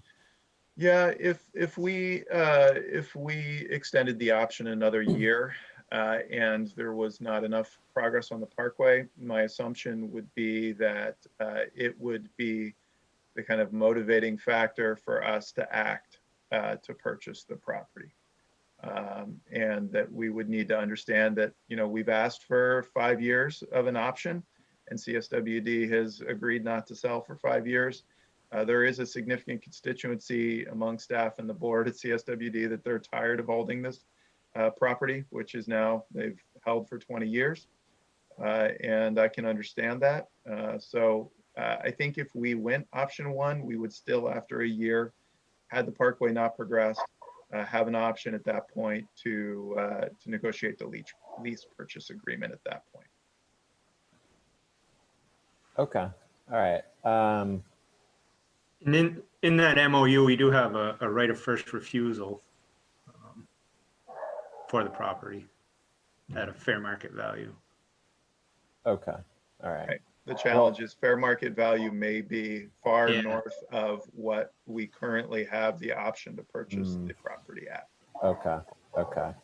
Yeah, I would lean towards option 3. I think one is, I agree with you all that 1 is, you know, an acceptable way to go as well, but I would lean towards 3. But now we have the chair, Councilor Paulino. You want to weigh in? Sure. Can you explain, Chapin, the traffic concerns about, I guess, CSWD moving? Like, what is that based on? Why is it different than current traffic concerns? Yeah, I'm going to see if I can share my screen. Kim, if you can give me authority to share my screen. Let me see if I can do it here. All right, I think she has given me that authority. Can you all see that? Yes. Great.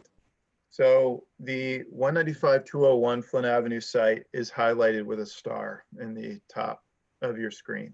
The Champlain Parkway you'll see is generally arcing from the bottom left of the picture with the greenery highlighting it to the top of the screen.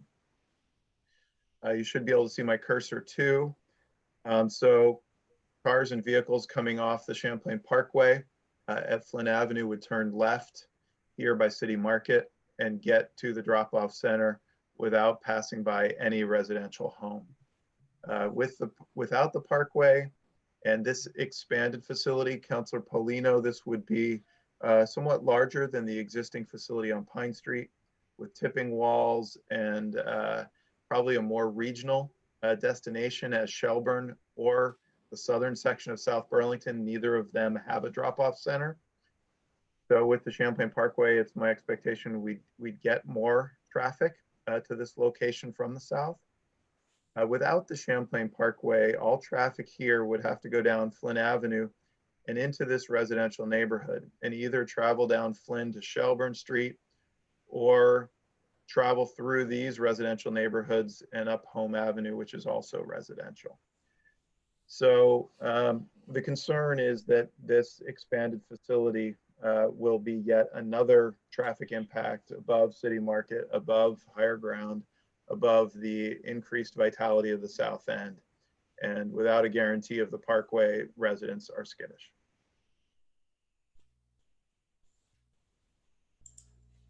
But the Parkway is guaranteed. You The said city- you said shovels are going in. The city is working with all deliberate effort here to get this project under construction. As we said, just as you were coming on, really the item between us bidding this project this winter and starting construction late spring next year really just comes down to the legal challenges. So the ROD was issued? The ROD has not been issued, the record of decision, but we are responding to the environmental justice questions that were raised during the public engagement period. We'll submit that to Federal Highway. Obviously, they'll take all of it under advisement. You know, they could choose not to issue the record of decision. I'm confident that we've done our due diligence, but at this point, we're close. We're closer than we've ever been to bidding this project. We're months away.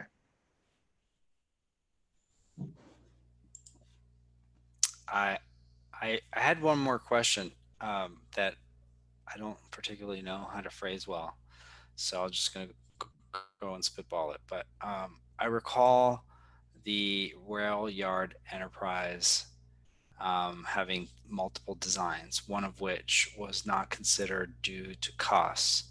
The second one, I recall there's been a change in circumstances that might allow a reconsideration that would affect the outside of this property. Like, am I right? Am I talking about the same property lines? Like, would that new road, let's say we get a lot of money and support, and it was a better design, I recall, one that had not been considered originally, but I guess there was some slight glimmer of hope that would be. And I guess I was talking to Jack earlier and I was wondering, like, let's say we own this property. Is there any benefit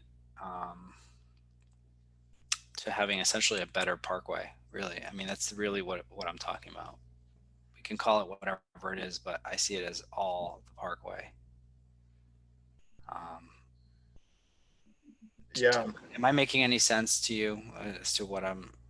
I mean, I don't think the Flynn Avenue property necessarily is affected. Yeah, I think it has value for a drop-off center, whether or not there's Rail Yard Enterprise Project. The Rail Yard Enterprise Project, and I can share my screen here, is proposed to use a portion of 339 Pine Street. So at the very least, 339 Pine Street would require significant kind of relocation of activities. So are you able to see that general map here? No, the screen isn't shared anymore, at least on my end. Oh, one moment, please. Yeah. You're seeing that now? Mm-hmm. So this is Battery Street with my cursor running north and south. This is Pine Street running north and south. And the general alignment here, 339 Pine Street is this area within pink here being the old streets department building. So this corner of 339 Pine Street would be impacted under this alternative of the Rail Yard Enterprise Project, but most alternatives that we have explored and that Federal Highway would review with us through the NEPA process would utilize a portion of 339. So you're batting in my zone. So that is the area I was talking about, except the part I was talking about is the bottom green. There was one other possibility of not dropping off at that location of Pine Street, right? And it would go around sort of closer to the black line there. You're talking about an alignment more like this. Yes. Yes, and that is one of the alternatives. That is that if this project, Rail Yard Enterprise, goes to NEPA, National Environmental Policy Act, environmental review, that they would explore that alternative as well as others that were on the table. What I've showed you is the cheapest, kind of slimmest option that we evaluated under the supplemental scoping to see if we could do as a state and locally funded project, and determined in the end we didn't have the funding to do it without federal participation. Gotcha. So I think my concern is if somebody else goes in there and buys that, you know, it'd be much more difficult to have what by all accounts seemed to be a better bike friendly and pedestrian and vehicle sort of intersection there. And it's much closer to Lakeside, which obviously is also the main reason I like it, because that's where the parkway will end. So it in the long run, it'll divert traffic from that portion of Pine Street further closer to Lakeside. Anyway, I come from the perspective of like, this is a really good price for the city to get into something that already they've been paying into, and it's not a lot of money considering where you're going to get. And there are a lot of options. There are a lot of city departments that could use that space, worst case scenario, but there are a lot of other more exciting options as well. So I support option 3 and always have. Thanks. I think even though you're back, Councilor Paulino, I don't think the chair transfers mid-meeting, right?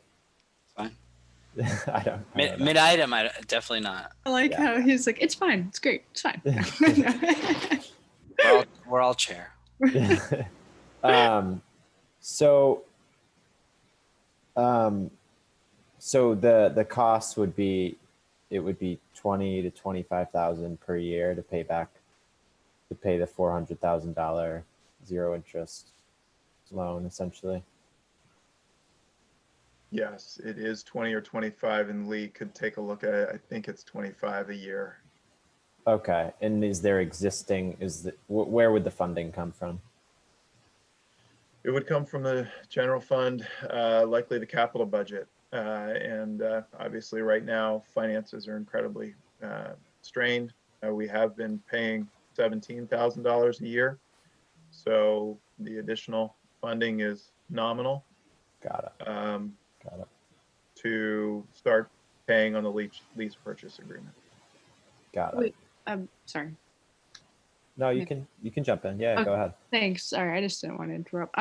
So wait a second. Is that 25 on top of 17 or 25 just to get to, or 17 to get to 25? Or is right. As part of the option that we've already been paying, we've been paying $17,000 a year. Okay. So you're just.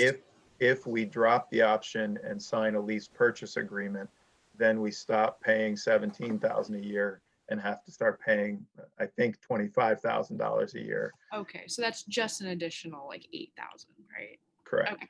Okay. So that makes sense. Thank you. And is that the purpose of that? Sorry, Jack. Oh, you're good. Is the purpose of that, Chapin, to give them enough time to build a new facility and figure things out?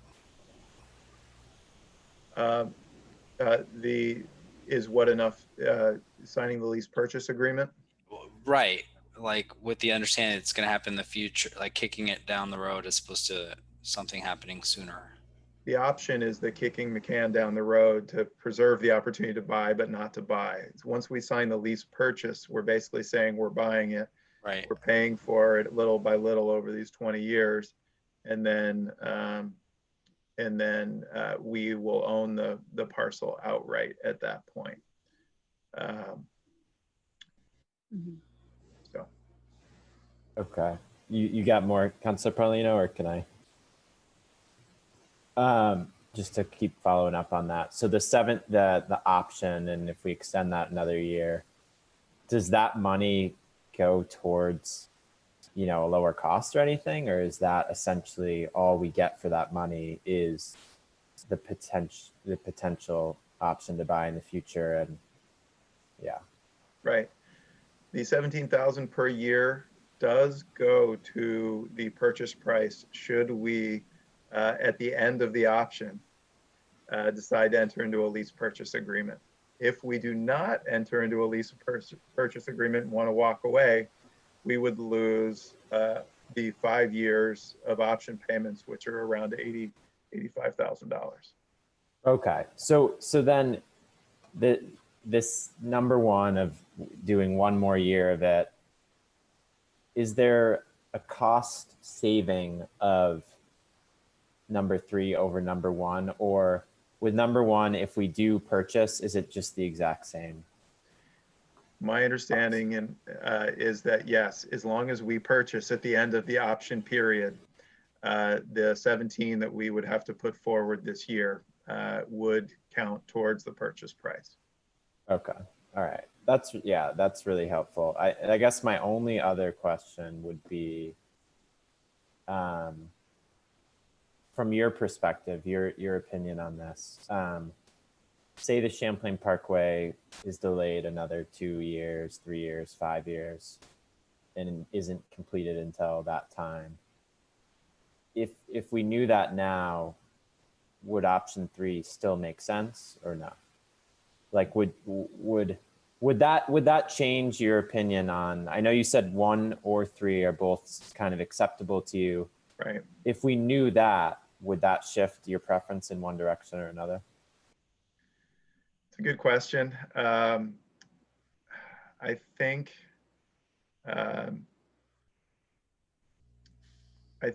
if the nice thing about option 1 is, as long as we are committed to wanting to locate a drop-off center there, and we are committed to buying this parcel, then what option 1 gives us time to not make the community struggle with whether they want this thing or not until they know that the parkway is a sure bet. So in my mind, one of the benefits of 1 is that it allows the community chance to breathe and to have kind of hopefully a less pressured conversation about the drop-off center. If we go with 3 and CSWD begins the public process and enters DRB and does traffic studies, they're going to have to do the traffic study with and without the Champlain Parkway. And the public is going to have to evaluate those 2 impacts and decide how they're going to weigh in on the DRB process, which will have a level of confusion and complexity and additional conflict that if the parkway was under construction, I think this project would have a lot smoother ride through the permitting process. Okay, got it. That wasn't exactly my question, but that's really helpful as well. I guess my question was more, does this purchase still make sense from your perspective in a world where the Champlain Parkway is 5 years out, or maybe in a world where it doesn't even get built at all? Does this purchase still make sense in your mind? Yeah, that's a really good question. Part of the way this option is structured is that it has to be purchased for the use of a drop-off center. If CSWD cannot permit a drop-off center at this location, then the lease purchase agreement can be terminated, and at that point, the city loses the property. So ultimately, I think that this property makes a heck of a lot of sense as a drop-off center with the Champlain Parkway. And I think the 2 of them fit really well together. And I'm committed to getting both of them across the finish line.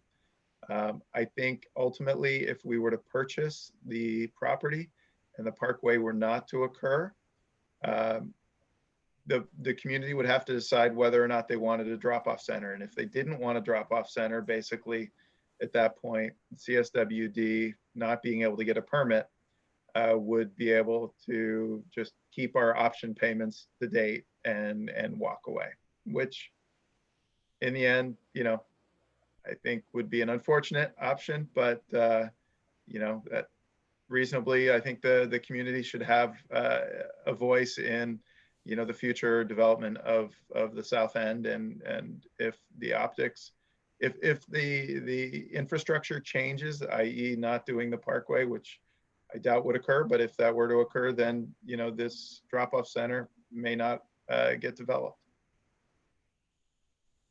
Okay. It's a complicated interplay between these two projects.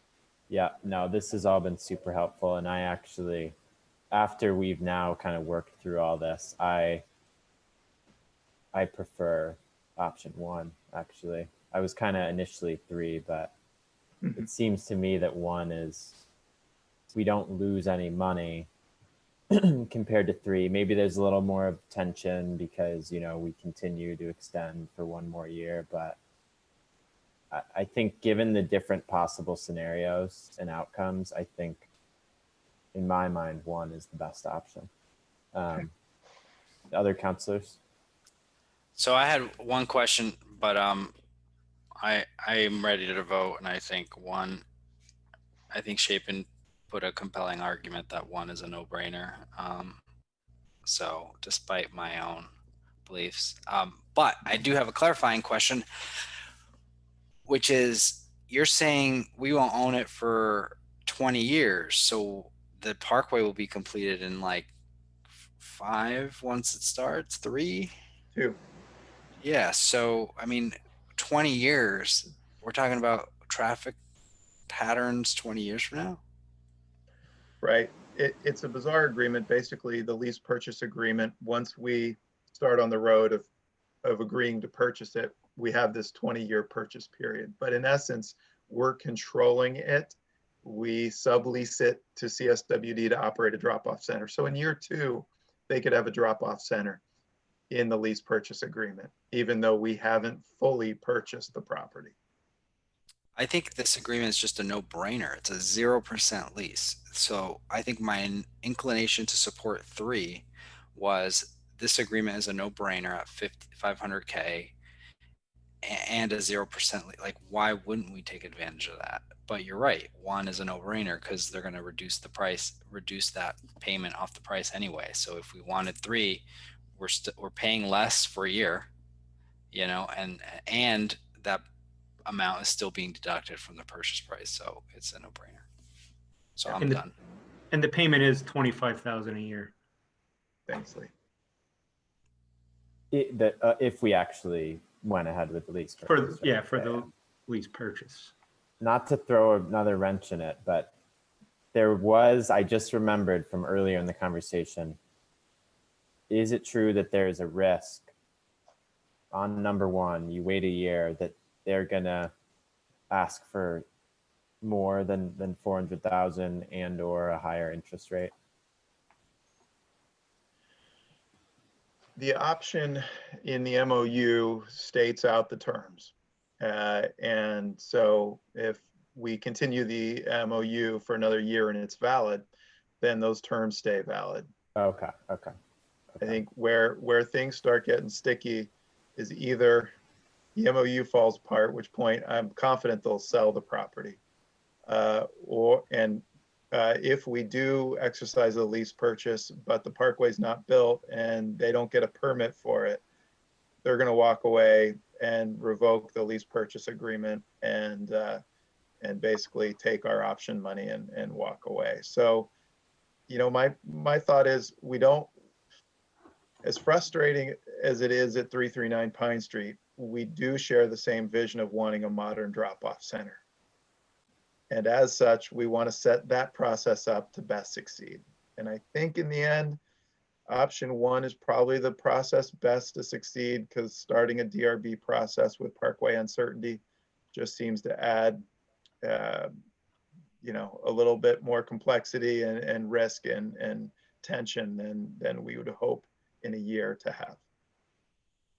Okay, I lost my connection for a moment there. I don't know if you saw me freeze up, but A little bit. all right.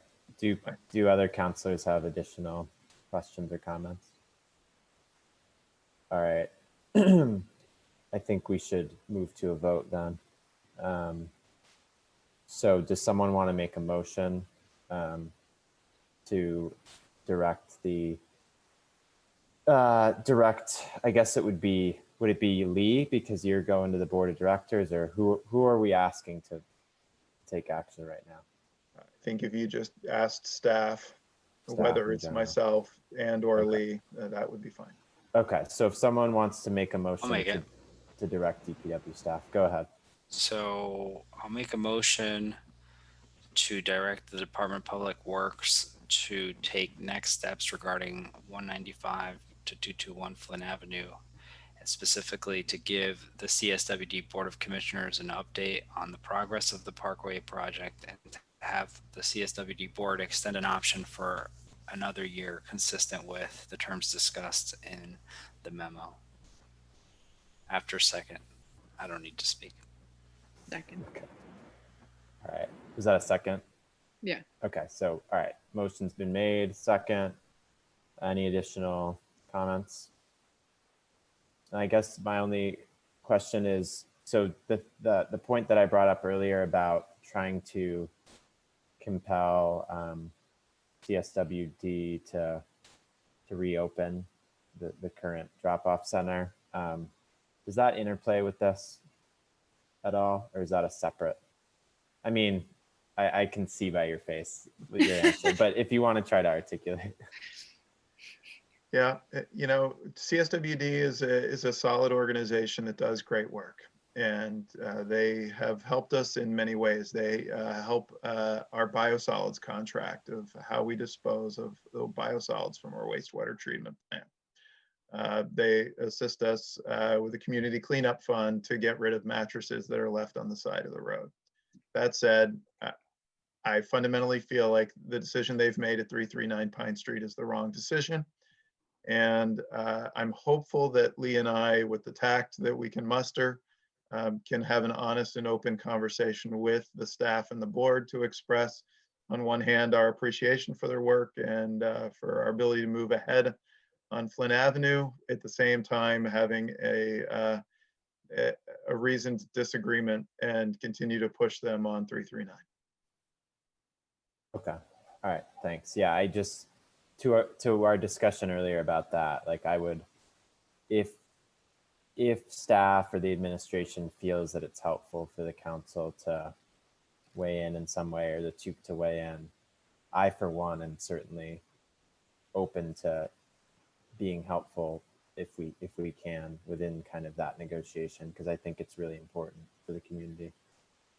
All right. Any other comments on the motion? Yep, go ahead.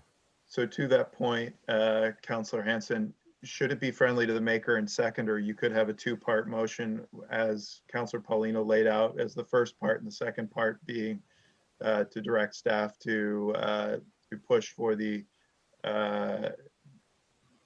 to 339 Pine to be open to the four general items I listed earlier: trash, recycling, yard waste, and compost, and to seek that reopening as soon as possible.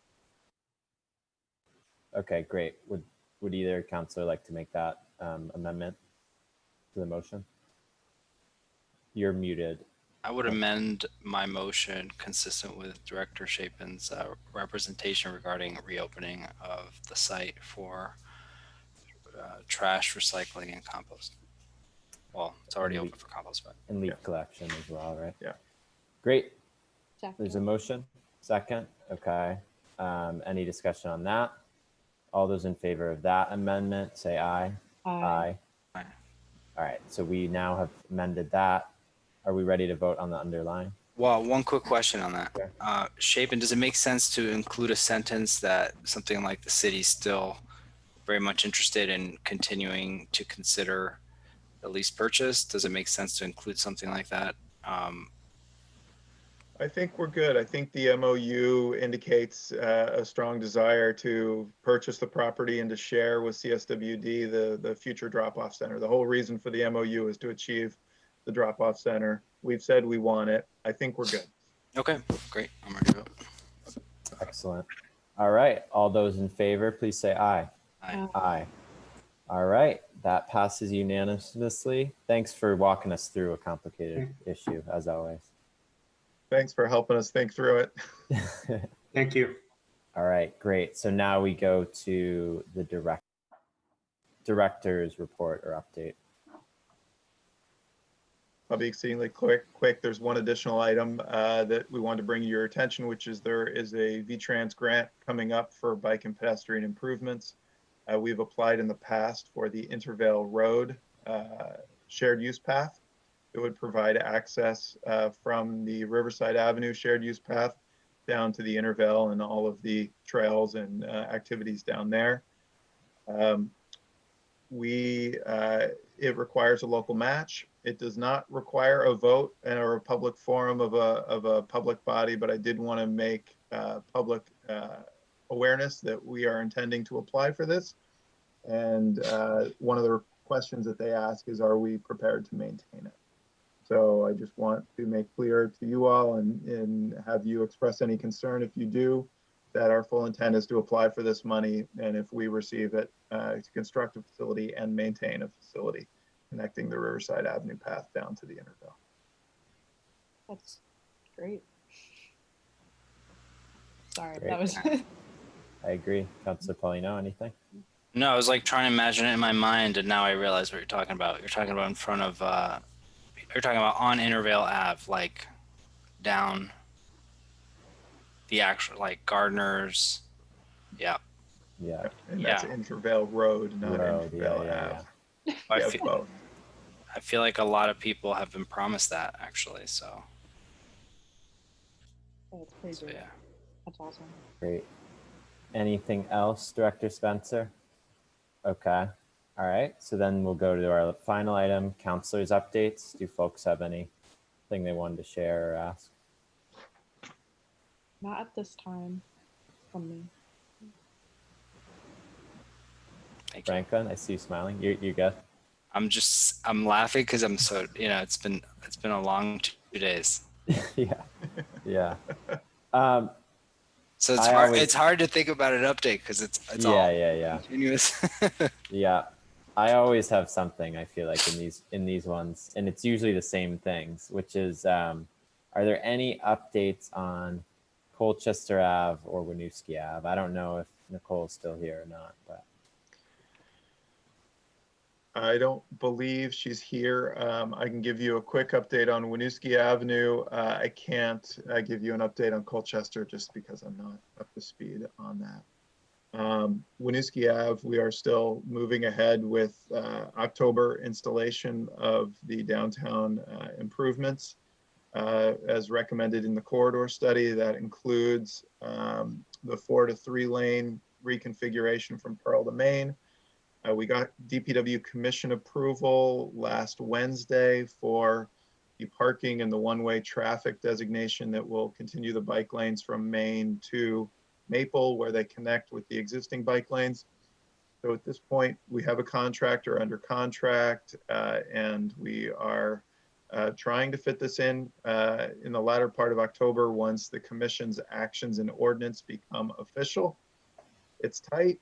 The weather, we'll hope will cooperate, but we have everything lined up. Great.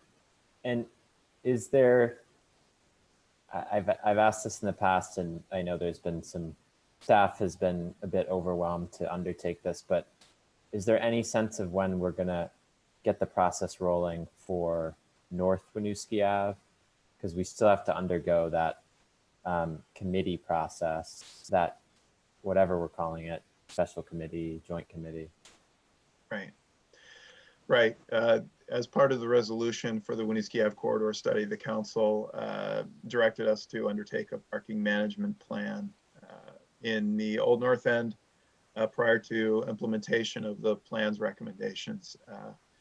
We suspended that work because of COVID. A lot of that work was going to be public engagement, which is difficult, but more importantly, a lot of it was data collection and the use of the road and the parking around those businesses and residences changes during COVID. And so we did not feel that we could get good baseline data.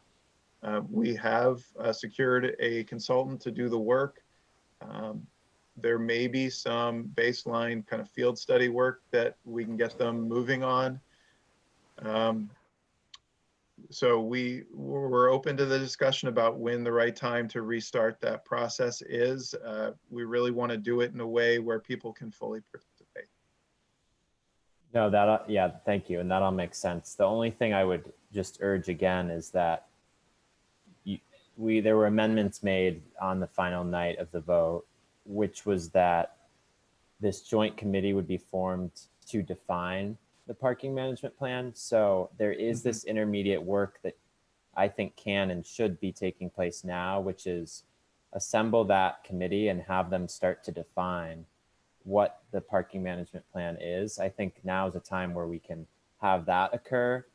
And then once they've defined that, we can start to, you know, talk about actually executing the parking management plan. But I'm concerned about continuing to delay that step because I don't know how long that step might take. And I don't see reason for kind of that step to remain delayed. It's good input. I'll talk with staff about that suggestion and see where we can take that. Okay, great. Appreciate it. All right. Anything else from other councilors? All righty. Thank you so much, as always. And Thank I'll look. you. Yeah, I'll look for a motion to adjourn. So moved. Second. All those in favor say aye. Aye. All right. Good night, everybody. Thanks a lot. Take care. Thank Stay you. safe. Bye.